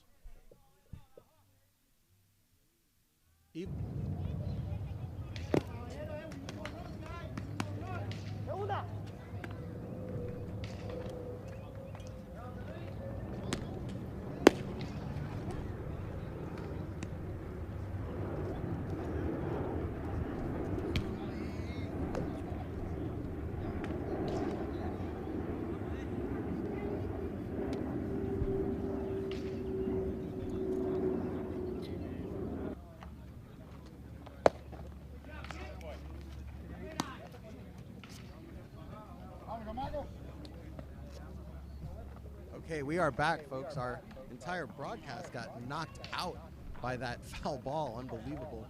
And we are back. Workers unable to put any runs across. They had bases loaded and only one out, but unable to get any runs across.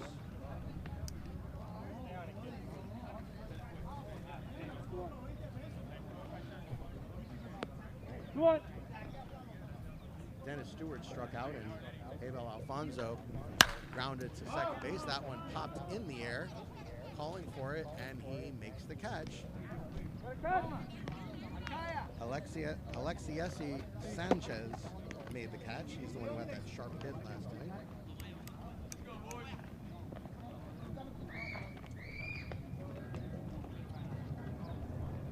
So Alvaro Gomez makes the first out of the sixth inning. A's continuing to lead 4-1.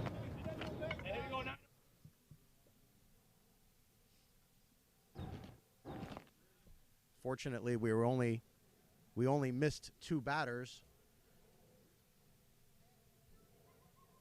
as that foul ball that came straight back actually knocked out the power to all of our fancy equipment here.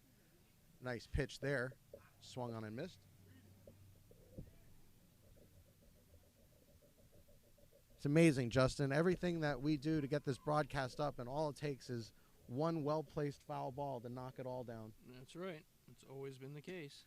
In the inside corner for a strike.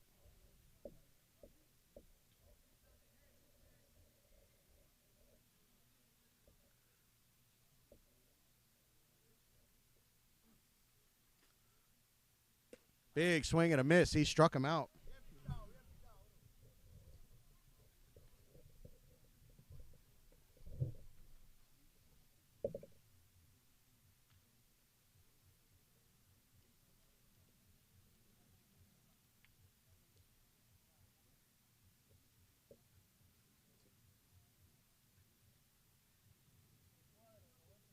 So that'll bring up Chichi Vengochea again.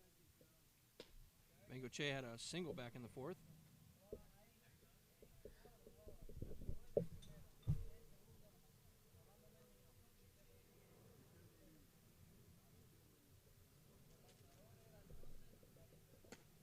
Fastball at the knees.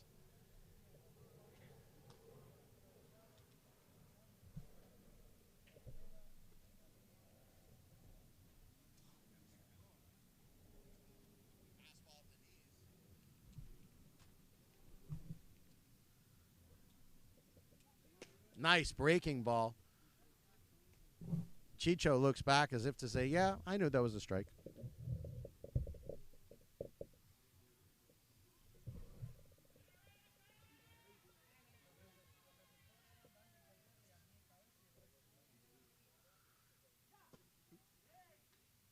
Find it? That one was low. It's kind of hidden over there, right? And then there's another one even farther. Like there's another set of things even farther, I guess, north of that one. There's more bathrooms there. Missed low with that Oh, one. Held up. He did not go around. No, he did not. He wasn't asking you, Justin. But I'm telling him, he did not. We've had differing opinions multiple times today. But that one I know for sure he didn't go around. In for strike 3, he struck him out, and that will do it. Could have been some sweat going into the first base umpire's eyes. You never know with the heat and We are the through dark 6. uniforms. A's lead 4-1. Yeah, it is hot, and the game is slow to a crawl. Until that last quick inning, or half inning, I guess. It sped up a little bit. Absolutely.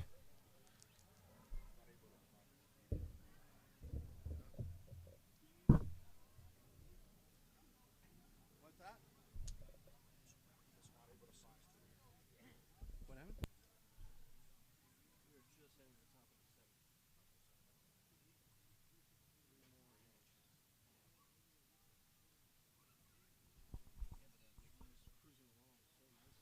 Until the interruption, and then it was just Yes. looking at like a 3.5 hours. Well, with 3 innings left, the workers, they get 1 inning, 1 run per inning. I guess they could tie it up. That's what they got to try to focus on, get 1 run across the board right now. But easier said than done. How many times have they had bases loaded situations with less than 2 outs? Yeah, several times. I think Rudman's got their number. I think that last inning when they had the bases loaded and 1 out and put nothing across, I think that probably shut the game, shut the door on them. Unfortunately, we cannot turn on the air conditioner. It'd be better if we could. Yeah, it would be lovely. It's a great idea. It's a great. I'm voting both arms up on that one. But so we gotta bear through with the elements, just like the players and the umpires and the fans, or out here cheering for their squad. And it has been a tremendously well played game so far. Say a lot of oddities happening, like a catcher's interference caught by the catcher. How's it looking, Tempers Emilio? flared a little bit. Pitching change. Move it down a bit. Down? I'd say the pitching change, and then what transpired after Rivera took over on the mound for the workers is where the game kind of took a turn for the How's that? positive for the A's and took a turn for the worse for the workers. What do you think, Justin? Yeah, that's exactly what How's that? That's good. That's good like that? Yeah. Right now we got to go camera 1. At least 3 runs. How about camera 1?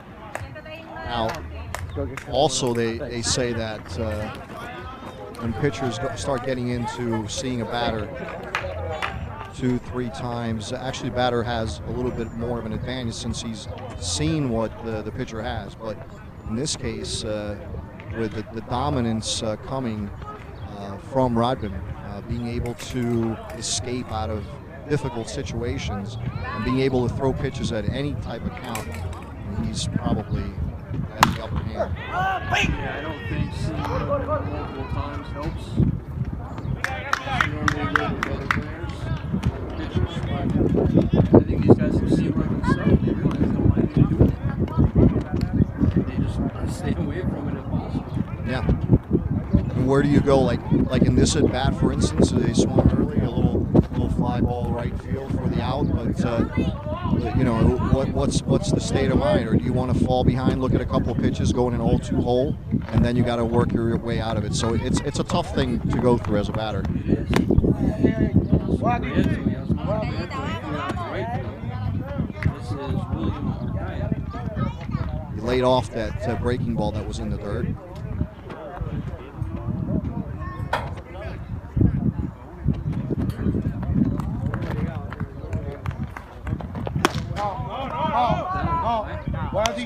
Two balls and no strikes now.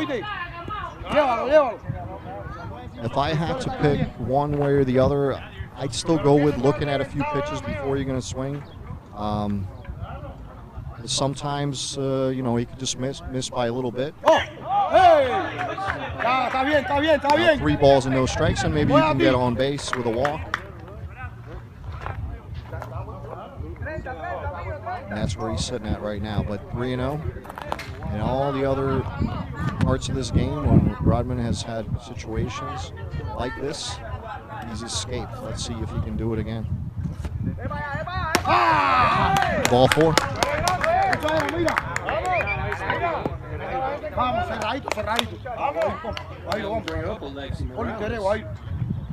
Had a monstrous home run against Redmond.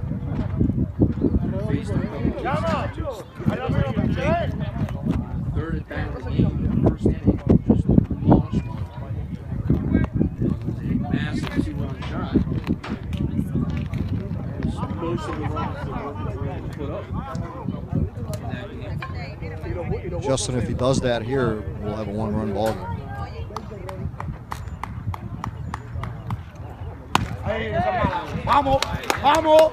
For the moment, I'll just say that Rodman's having a little difficult time finding the strike zone.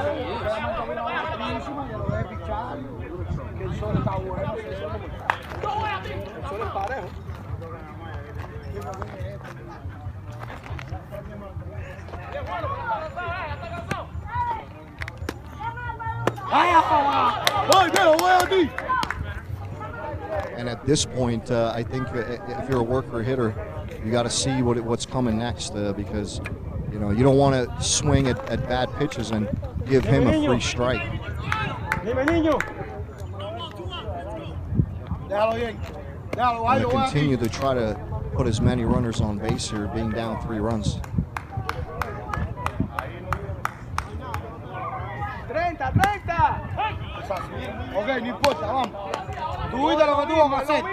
Comes back in the strike zone again.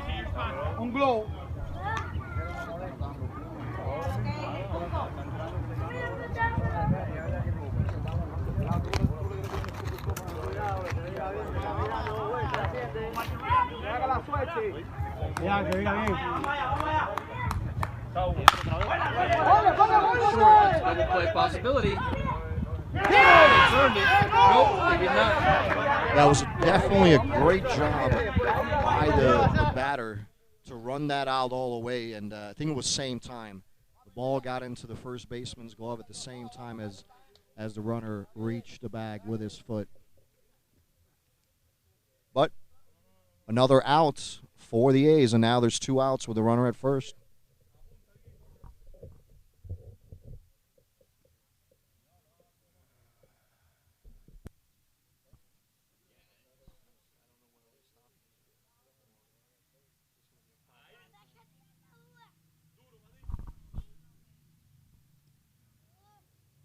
The A's, I think that they might be questioning the call at first, but you know, in our viewpoint, it was a tremendously close play. But I do believe that the tie goes to the runner, as they say. And oh wow, they talked about it and they changed the call. Yeah, it was, that is amazing. Runner interference. Okay. They're saying that he slid out of the baseline.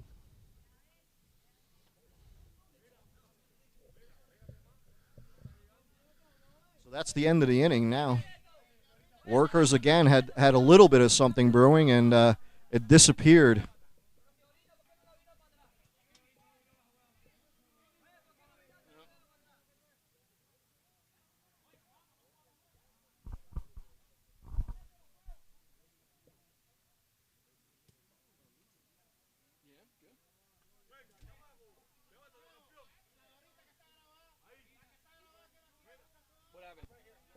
Right there. Yeah, we have interference at second base. We want to review that.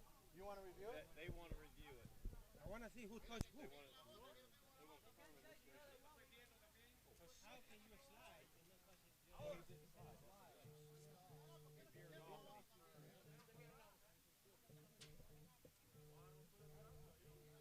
Okay, guys, come on over here.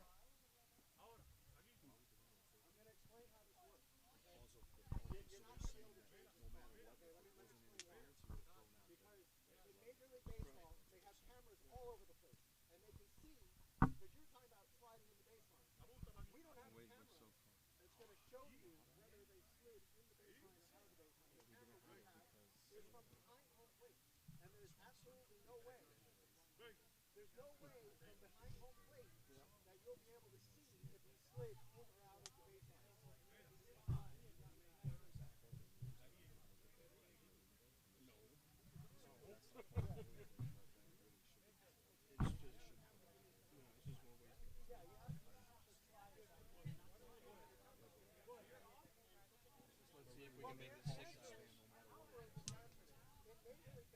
See if we can make this a 6-hour game. No. I'm talking about in Major League Baseball. No, the rules. No, Santiago. The rules that we have in here are completely different from Major League. I want to see the review.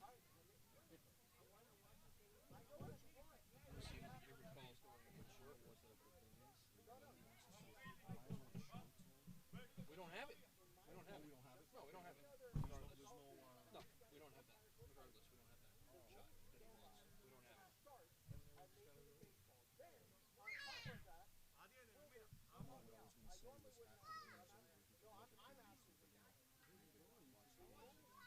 No, they can watch it a million more times. We don't have that angle though. They're saying that he went out of the base path and caused interference for the second baseman throwing to first base. We can't see that. Not from this camera, not from that camera, not from that Actually, camera. that's kind of a rare call.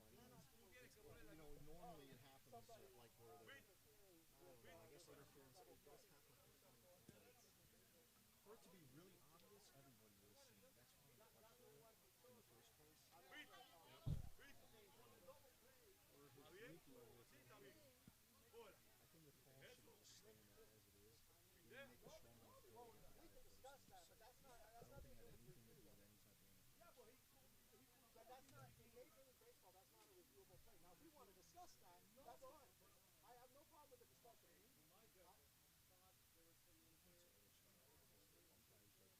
Unless they put a rule into this league saying that if they're being broadcast, they can look at the replay, they shouldn't be touched.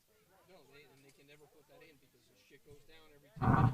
Right, exactly. So you can't count on it because then, right, if we were responsible for that, Right. you don't have equipment that you could say you're 100% Right. He's going to be accurate like a major league camera or Right. something. Then you can't. No, there will never be. And you know what's funny? Not even in the major leagues do they do it from the field. They go to New York. Right. And they look at those replays inside of their booth in New York. Right. They don't do it from the field cameras. Nope.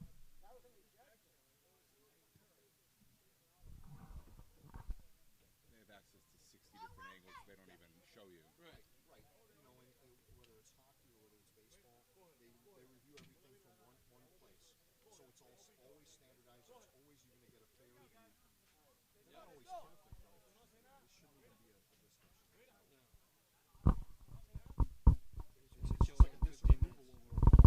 So guys, being that I'm in this unique position, I will impart what just happened there. Being, normally, guys, and Laszlo, you're accustomed to seeing me at a high school game where I have absolutely nothing to do with the action on the field. But here, being the league president, and especially this being a championship series, every play has a little bit more meaning. And when there are difficulties on the field and maybe some controversy, sometimes the umpires and the players will bring me in just to make sure that the league rules are being upheld, because the AUBL Miami rules, of course, I wrote them. So Right. they want to make sure that, everything is as according to the league rules.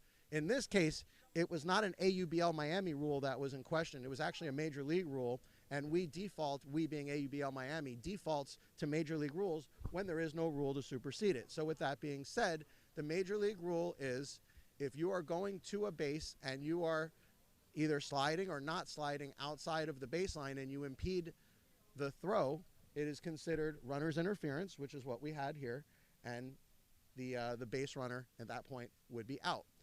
What workers were trying to, I'll use the word argue, is that they wanted to see if we could do a video review of that, which Major League Baseball, you cannot do a video review of a runner being outside the base. And even if we could, it wouldn't matter because our camera angle doesn't have that angle. So with all that being said, that was very tiring. But with all that being said, that is the rule. Well, and we go. We move on. Completely understand your point of view. Just a quick synopsis of a short conversation that Justin and I had was the fact that even in the major leagues, if they were to review something, it wouldn't be from field level. They would go into the major league offices where they have a specific booth where they have several cameras to review situations like that where they can get an accurate call. But regardless, we move on because that was the third out, and now the A's will be up in the bottom half of the seventh inning, and the outs are quickly running out for the workers here. At this point in this half inning, all they can do is try to keep the A's at bay and not put any more runners across on the across home plate, Justin. Yeah, well, we're usually objective about how these games go, but right now I don't care. I just want to move quickly. We have slowed down to not even a crawl. We have stopped multiple times in the last couple of innings.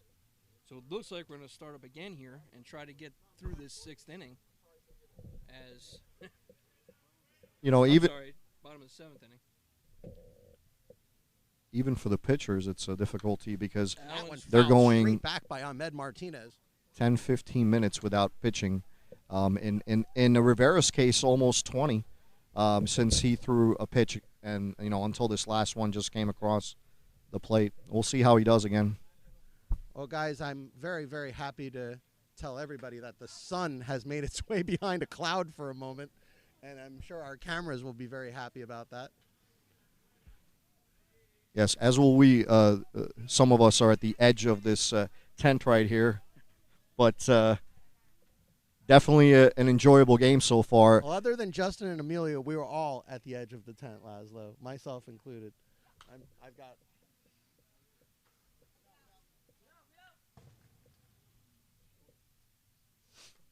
That's fine. That's just their cover, the walkway cover. That's fine. Well, regardless of what's transpired, it's all behind good intentions. I mean, this is a championship game, no matter what you want to say. Both teams want that trophy, and if they didn't, want to do everything they can in their power to Ooh, and that one went up and try as well. To try and get their way on a controversial calls, then I would say that their heart's not 100% behind it, but it definitely is.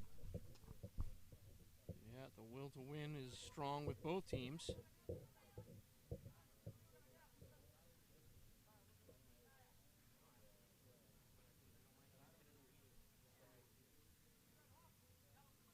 But workers now down to their final 6 outs.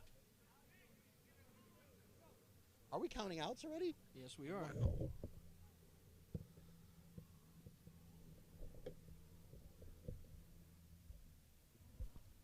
Rivera. Wow, it feels like this game has gone so slow, yet we're still basically on pace.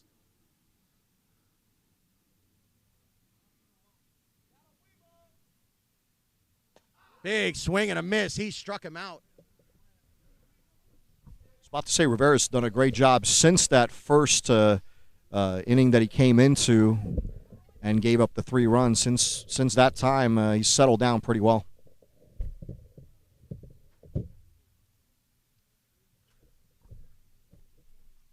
Something that was necessary for him to do in order for the workers to have an opportunity.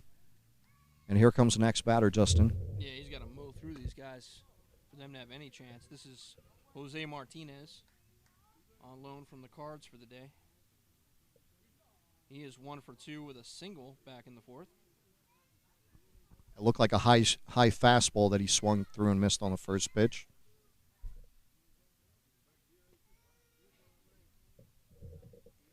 As the second pitch is a low breaking ball for ball 1.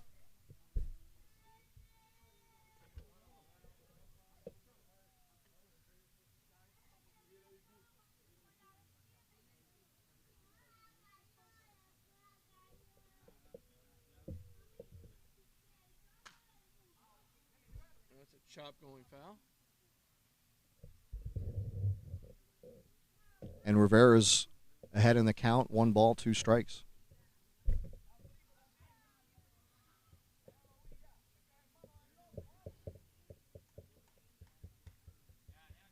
Martinez had that game-opening hit back in the 4th inning. Struck him out on the outside corner. A call, strike 3. Before he goes to the bench, I just want to remind everybody that Martinez had that flare into right field that scored 2 very important runs for the A's in this game. Absolutely. Rivera's come a long way since then. Got the first 2 outs in this inning. Is Eric Perez. Eric Perez taking Luis Cabral's spot in the lineup, which we knew that about an hour ago due to our crack staff. One just missed. Some organized cheering from younger fans here.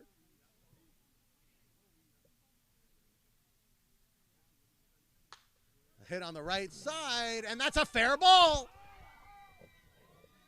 Did it go under? Yes, it did. It went under the fence, so it'll go as a ground rule double. Eric Perez says, thank you very much. I'll take that.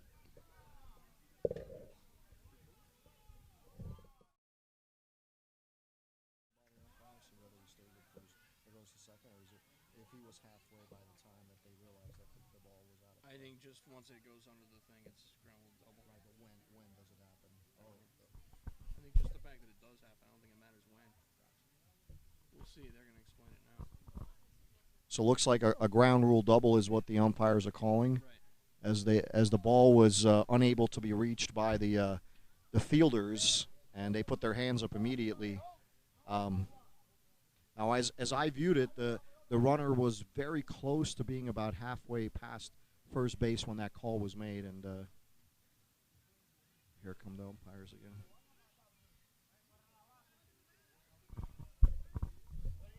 What's going on?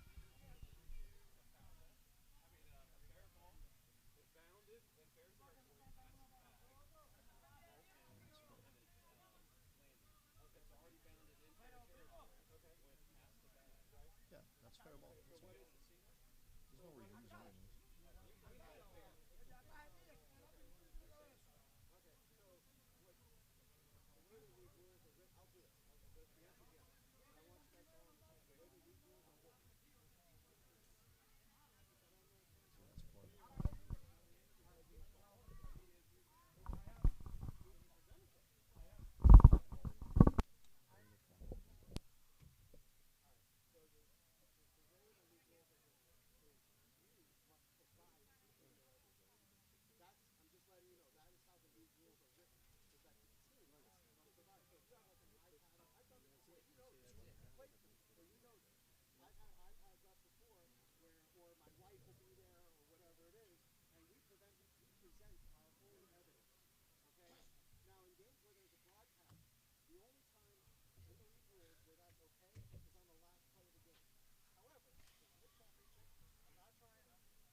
So the A's trying to get some insurance runs. They got a runner in scoring position.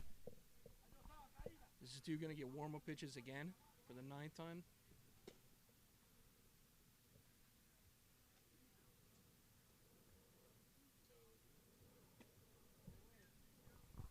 Yeah, this is crazy. I've never been in a game where it gets stopped so often. Right. Yeah. This is the tough part for a pitcher. On and off, on and off, on and off. So I understand Rivera's point too. But there's just too many stoppages for him to remain warm out there. Question every single Yeah. call. This, that's why the umpires are here. I've given you guys a lot. Are they not getting them? Like, what's the problem? This is Leo Portes at the plate. And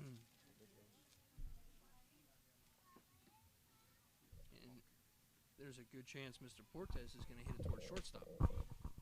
Right, yeah, he grounded into the short Twice now, right. However, was that off of Fernandez or was it off of Rivera? I think 1-1, right? Yeah, I think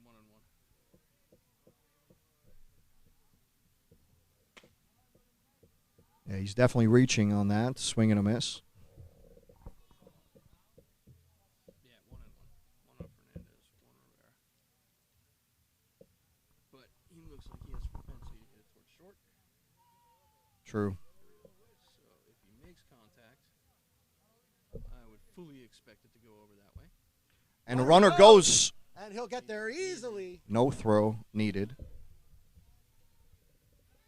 You better be sure you're going to make it, guys. If you try to steal third with 2 outs, you better be 100%. Yeah, Rivera didn't even look that way at any part of that run over. I guess it's a good thing at the same time. Sometimes being oblivious isn't the best thing. Big swing and a miss. He struck him out, and that will do it. In his defense, that time he focused on the only thing he needed to was getting that out at home plate And with he the batter. struck out the side, Laszlo. Absolutely. He's come back to do some good things, but you know his hitters have to help him out now and get some runs across the board.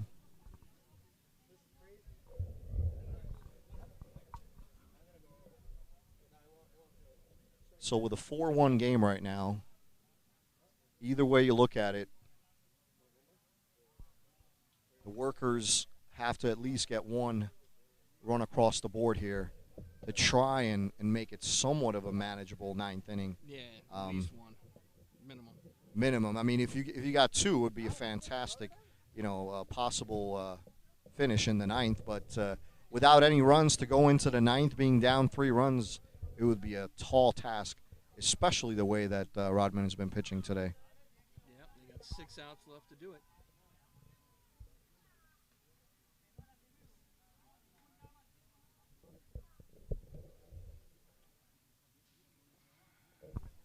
And he has definitely battled, as you know, we've been talking about how good he has been throughout his years in this league. Before that with the University of Miami, the Hurricanes. He's got some good pedigree, and he's got some good – he's a very smart pitcher. He rarely lets you know what's coming, and that's the best thing you can do as a pitcher, I believe, is keeping those batters off balance.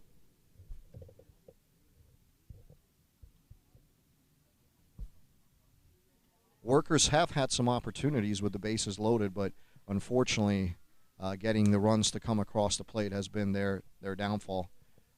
Guys, this is the busiest I've ever been in a baseball game as league president, I have to tell you. And it's the championship game, so they saved it all for the last game for you, Jay. No, just imagine if I wasn't here. And they would actually have to wait, go by what the umpire calls. That's what they should do. He's the authority, home plate and first base.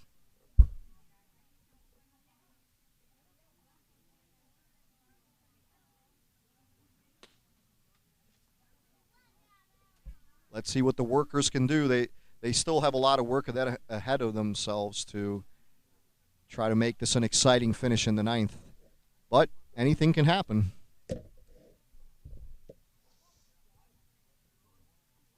So here's Santiago Narciande. Jay, is there anybody warming in the A's bullpen right now? I do not hear any balls being pitched out there. No, sorry, I was trying to be sarcastic right there. I asked Alex Arteaga if he was going to pitch today. He said, I don't know. So that means he's okay to go.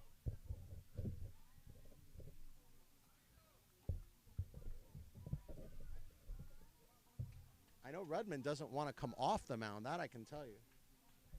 Right. But all these long innings, hard to tell you. Yeah, at some point, they got to have some kind of physical wear on you. Must have been a little bit high. Ball one. What do you think about the mindset of the batter right now, Justin? I think he's trying to figure out how he can put one out of the park. Looked like almost the exact same spot as the first pitch, but this one is rung up for a strike. Yeah, workers are in big trouble. It's one thing to be down by 3. It's another to be down by 3 and facing Rudman. It's And in the 8th inning. a whole different animal. That one hit True. foul down the left side. He was just a little bit late on that one, but that could have easily gone down the third base line for extra base hit.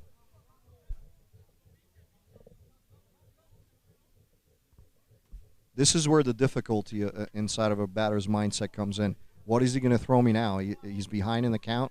He's got to try to spoil. And that one rip, but foul. The opposite way toward down the right. The right field line. So a little bit late on the one before and a little bit early on this one.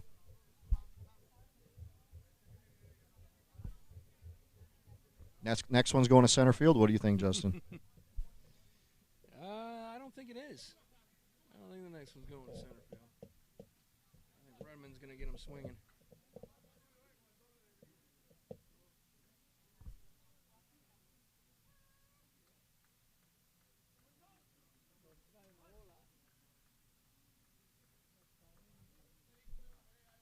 Time called by the batter.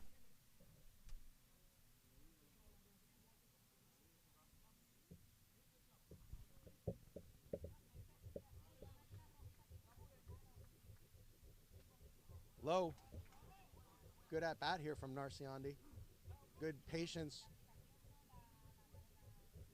He's definitely battled, that's for sure. Count now 2-2.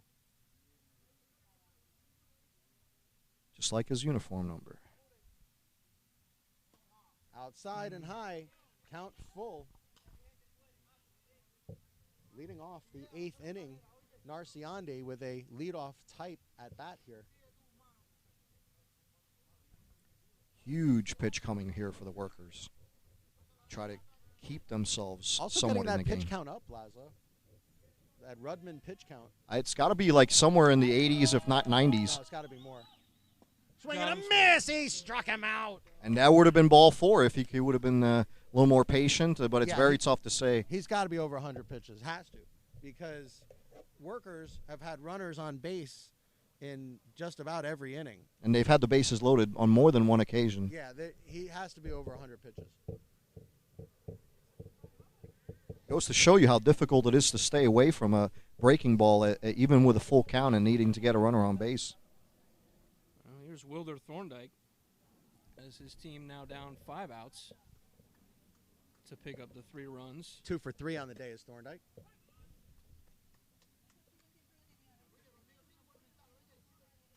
Yeah, it's crazy. Number 5 and 6 have 2, and Sanchez is 3 for 3 on the day, right behind him. So this is the heart of the order as far as this game's been going for workers. This is where they will have the most opportunity to make something happen. Jay, going back to the early years of baseball, pitch counts were not so much of a thing. Most starting pitchers ran the whole way. I think it's more of in the recent years of baseball that it's changed a lot. Yeah, I mean, just like with everything else in society now, the more you know, the more you plan for.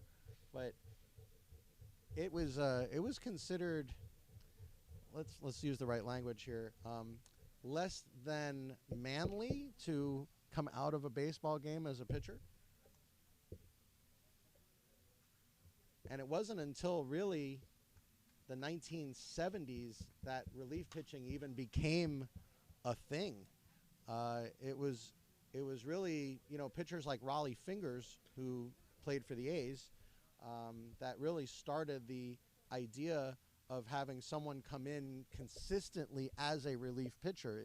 It used to be that you had starting pitchers on your roster, and that the whatever pitchers really hadn't pitched in a while may come in and clean up a game, or if a pitcher got hurt, or if there was a problem of some sort and the pitcher could not continue, that they would have one of their other pitchers just come in and finish the game. But you look at baseball now, and the specialization of relief pitchers is so much so that, Justin, you and I just had a long conversation on the air about they're going to be limiting that. Correct. Ball 4. You will have to face 3 batters, 3-batter minimum coming to baseball. No longer have a 1/3 of an inning specialist, or just that.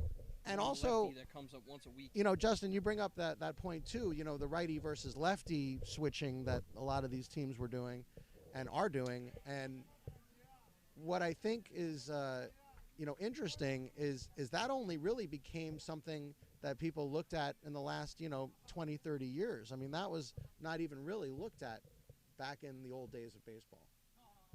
In the dirt, he's going to go, and he's going to get there. I'll take it a step further. As far as the defense goes, with all the shifts that have been, going on the last 20 to 25 years, it's making it more and more difficult on hitters to try to either have a different batting style or to put it in places where the defense is not. Well, I think the shift, you say 20 years.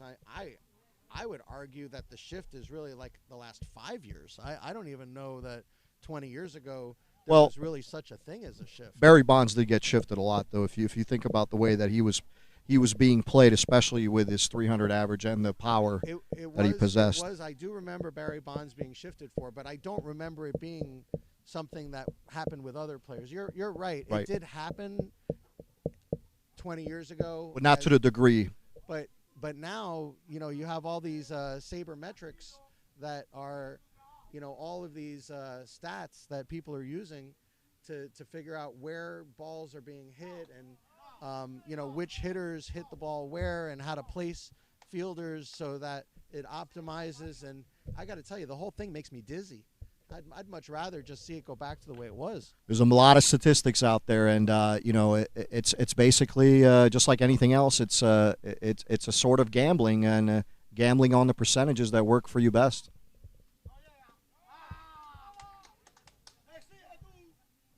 So Edel Avila, who Justin mentioned, has been on base every time he's been up. No. Guy right after him. He has been on base, but he reached on that error the first time. Right. So I was I said, he's been on base every time he's been up today. Right. I was mentioning Sanchez he's 3 for 3 on the day. So between Thorndike, Avila, and Sanchez, they got 7 hits between the two guys.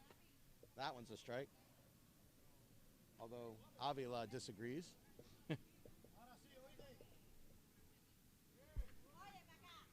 Jay, just quickly going back to the point we're discussing, Major League Baseball is considering possibly putting a rule in where the shift can no longer be played on. And that one is a strike. In the next upcoming years, because it's had such a tremendous effect on hitters.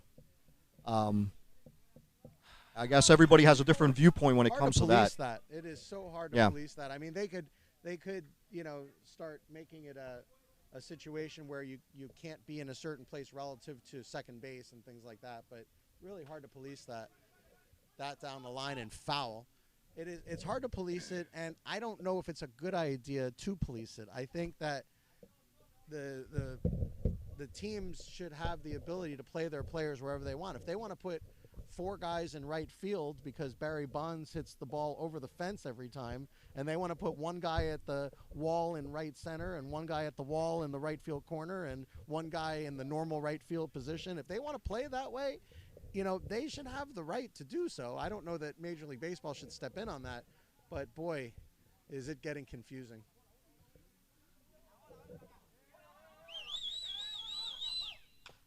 That one hit on the ground. This is going to be a hard play. Vengochea over to first, and he got him.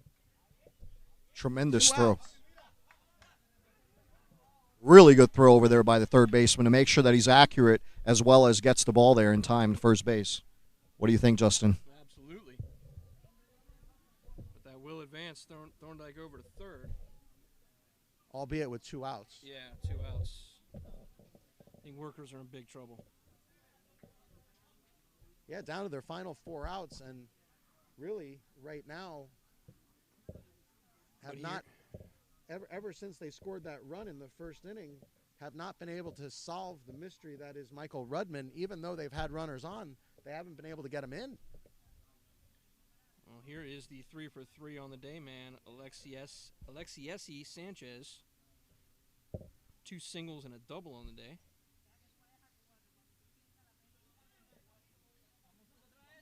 And he will attempt to somehow get another run across for his team.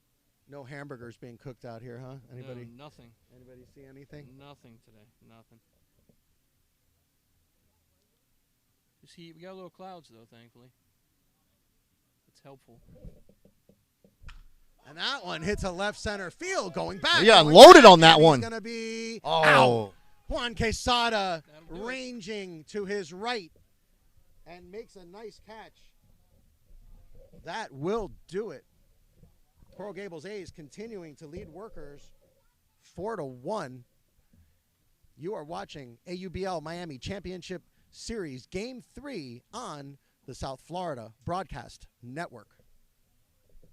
Sanchez definitely gave it a ride there, Justin, but he put everything that he could into it because it was such an important at-bat there, but just a little bit Hit the short. ball that far. Right? You would think, but he definitely unloaded on it. Well, 3 outs to get 3 runs. We'll see what happens. Ooh, that's a tough ratio. Yeah, absolutely. We were just talking about that with Justin a little bit ago, is that at least 1 or 2 runs to make it either a 4-2 or a 4-3 game would actually, give him some optimism going into the 9th inning, but down 3 runs. And as well as Redmond's been pitching, it's going to be a tough task. Yeah, besides the fact the A's are still hitting. Yep. We're going to have to figure out what kind of depreciative value that is. 3 outs and a Rudman. Where does that put you if you got 3 outs and a Rudman? And most of the time, even as successful as he's been, there has been a runner going to first with less than 2 outs, and he's been able to erase it every single time. That he has. And that's the experience. What you trade in physical tools, you get in mental tools as you get older and as you move away from the life that is baseball. And that's what Michael Rudman really has done is, as he is grown older and his tools have not been quite, they're still tremendous tools, but as he's not throwing 92 miles an hour anymore, he has to get batters out in different ways. He's definitely become crafty. Almost like a Greg Maddux type, where he was so tremendous in being able to place the pitches exactly where he needed to. Not tremendously high miles per hour in fastballs, but the right pitch at the right time. As the batter comes to the plate, Justin. It's Pee-wee Rodriguez. 0 for 2 so far today. But always capable of slapping one off the wall.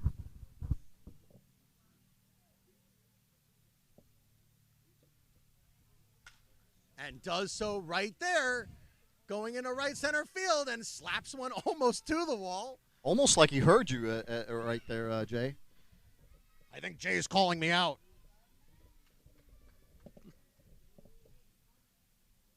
That Attaboy, Pee-wee.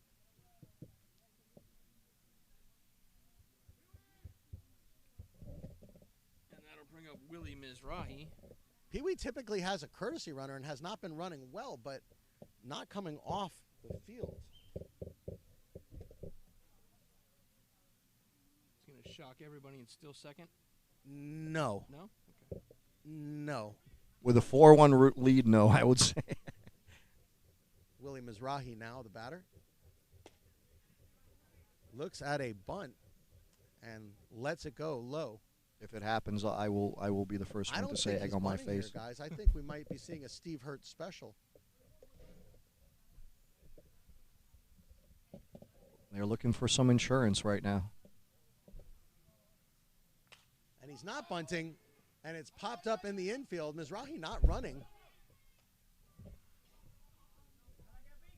Nice play by the third baseman there. First out of the inning. Narciandi ranged his way all the way to home plate to make that catch, as a good third baseman should. You don't want the pitcher catching that ball.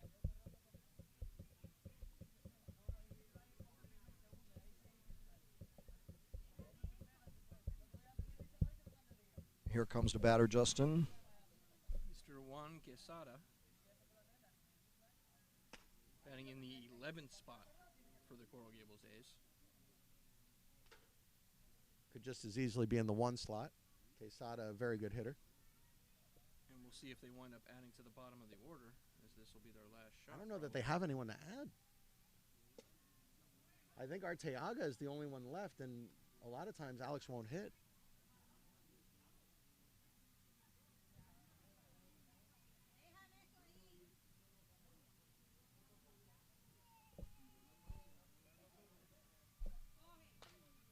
Hits that one foul at the workers' dugout. Head coach Miguel Garcia said to Quesada, we could hear it from our broadcast position. Find one that you can hit far. So we'll see if Quesada hits one far here.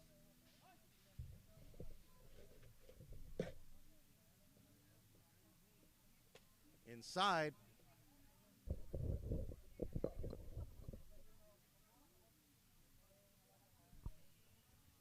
Jay, if we were going to the manager's mind for the workers going to this next inning, what type of advice do you think he's going to give his hitters? Big swing and a miss at that one. Well, I'll tell you, if it was me, if I was managing the team facing the A's in the 9th inning, I think it's just, you know, guys, you got 1 inning left. We got 3 outs to do what we can do. We've played all season. We've played hard. You know, let's not give up on this. Let's play. Play to the last out. Absolutely.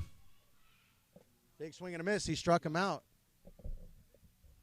Championship game, and you know, with the closer it gets to the end of the game for each pitcher, you know, they start thinking about the end of the game before it's actually there. So mistakes could happen at that point.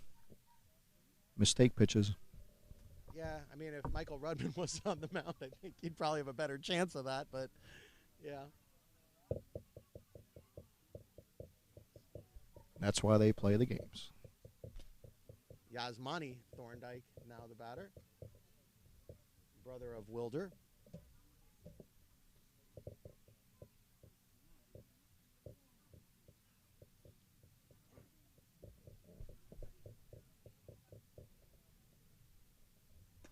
Another fastball right down Broadway, and that one in for a strike. Thorndike has been a very tough out this entire playoff series. Players now starting to arrive for the 2 p.m. game here at Miami Christian. And that one hit on the ground to third. Narciandi goes the easy way to second, and they get the lead runner, and that will do it. So, unless something goes sideways for the A's, that'll be their final at-bat of this game. The A's leading 4-1. We go to the top of the 9th inning. I must say, again, and we're probably saying something 2 or 3 times, but I want to reiterate what a tremendous job Armando Rivera has done besides that first inning that he's come to. He's pretty much shut down the A's since that 1 inning, what it was a really difficult spot for him to shine. Unfortunately, the batters have not been able to come across as frequently as they have for the A's. But this is their last shot, so they're going to give it all they got. Yep, this is it. 3 outs, 3 runs needed.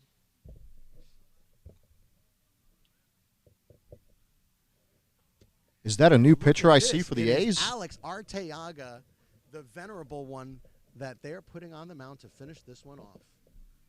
And he has earned it, guys. If you want to talk about someone who has carried the A's on his back throughout the years, it has been Alex Arteaga. And what a great moment to let him finish this fall 2018 championship season for the A's. Now, Alex doesn't throw as hard as he used to. Alex used to bring it up in the upper 80s, but still has tremendous accuracy and tremendous pitch selection. Now, Jay, I realize I'm going to be going against your point, but I must say that this may be what the doctor has ordered for the workers. At least they get the starting pitcher out and they see somebody else throwing. But we'll just have to see how each pitch comes across.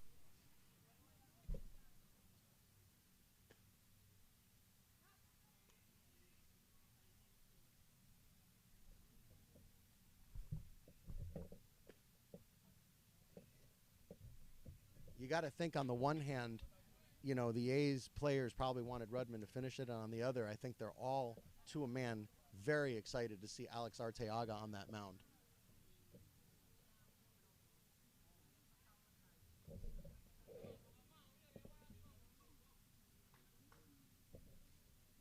So, Dennis Stewart, who reached on that very controversial catcher's interference call in the second, now will be the hitter, Arteaga, with his first pitch, and it is low for ball 1.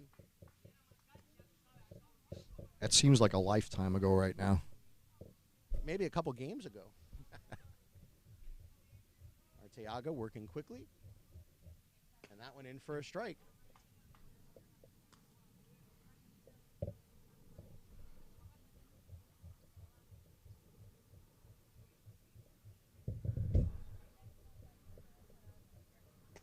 That one in for a strike. Don't forget, folks, after this game is over, we will have a trophy presentation and a quick interview with the Coral Gables A's manager, Miguel Garcia, and the team.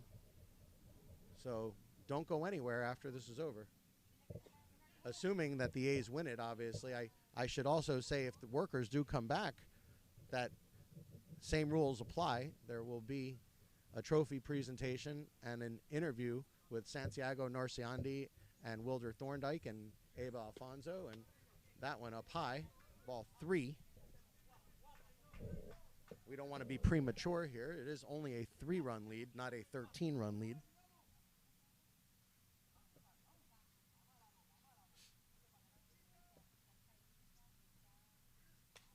Popped up out of play.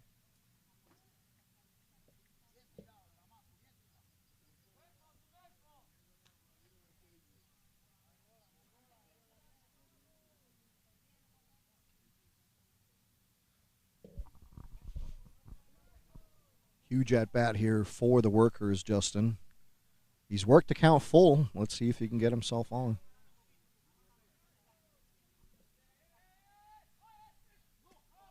Ball 4. Ball 4.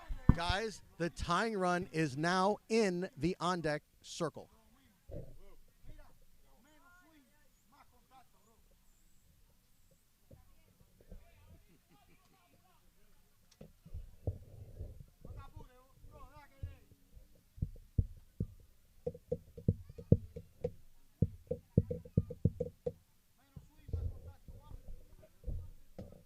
Alex Arteaga has walked the first batter he faces.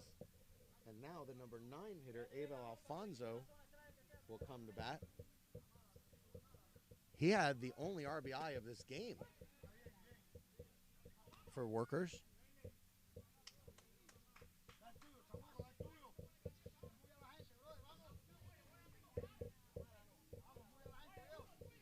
If the runner gets the lead that he's looking for, would you consider a steal at this point? Uh-oh, here we go. Well, here's the play to second base. It just didn't happen and he's going to be enough out time. at second, and out at first. He was out. Yeah, he was out. To say a steal will take away a double play opportunity, and just didn't get there quick enough. Yeah, he was out.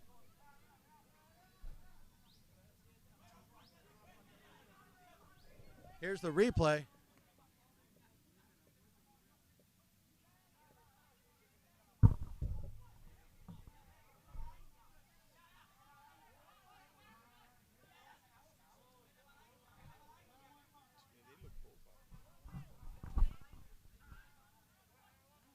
So as quickly as they got the runner to first base, double play, they're down to their last out.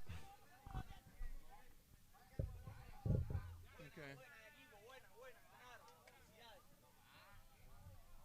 So are they quitting? Nice.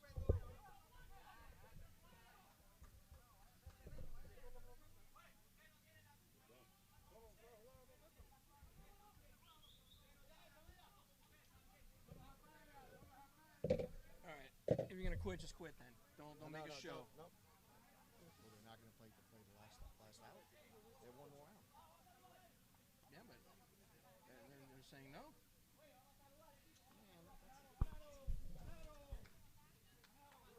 All right, that's it. They called it. All right, they called it. All right, that'll do it, folks. Coral Gables A's will win this championship game 4-1.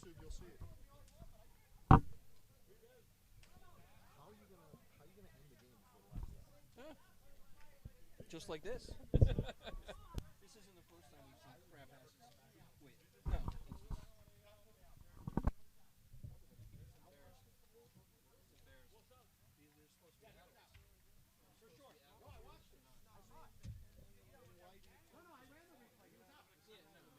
You can watch it at home. Go on your phone. You can watch it right now.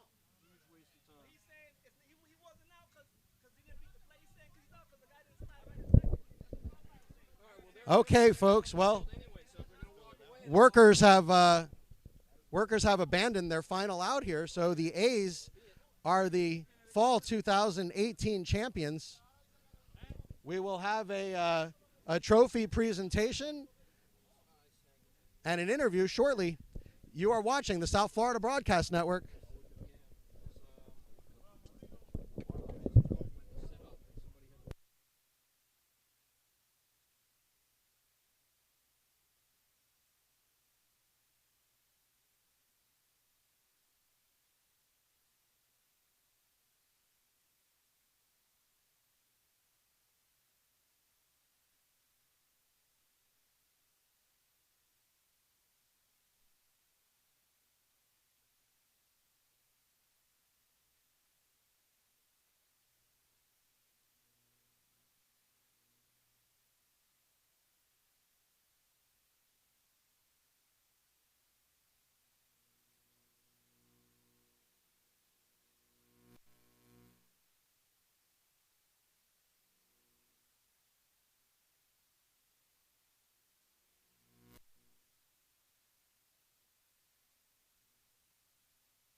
All right, folks. Coral Gables A's Fall 2018 champions. I'm here with Miguel Garcia, and looking at this big piece of hardware here. What a season for you guys. Yeah, it really was. It was a fantastic year. A bit emotional for us. We lost one of our big guys, and so we've been playing since January in his memory, and we all came together to play for a bigger cause. And of course, we're talking about Albert Jardines, who left this world too early for any of us, and we all miss Albert. Everybody, of course, on the A's misses Albert, but the rest of us miss him as well. Any life that Albert touched is being missed right now. Miguel, it's been quite a journey in AUBL Miami. You've been with us now for many seasons. It's been about 5 years that you've been with us. What does this championship mean in the whole course of your history with us? It means quite a bit. I mean, what's funny is that we've had the same team for the 5 years. We've had the same team for about 15 years, and teams keep getting younger, we keep getting older, and we're able to compete, which just speaks really to the character of who we are. Our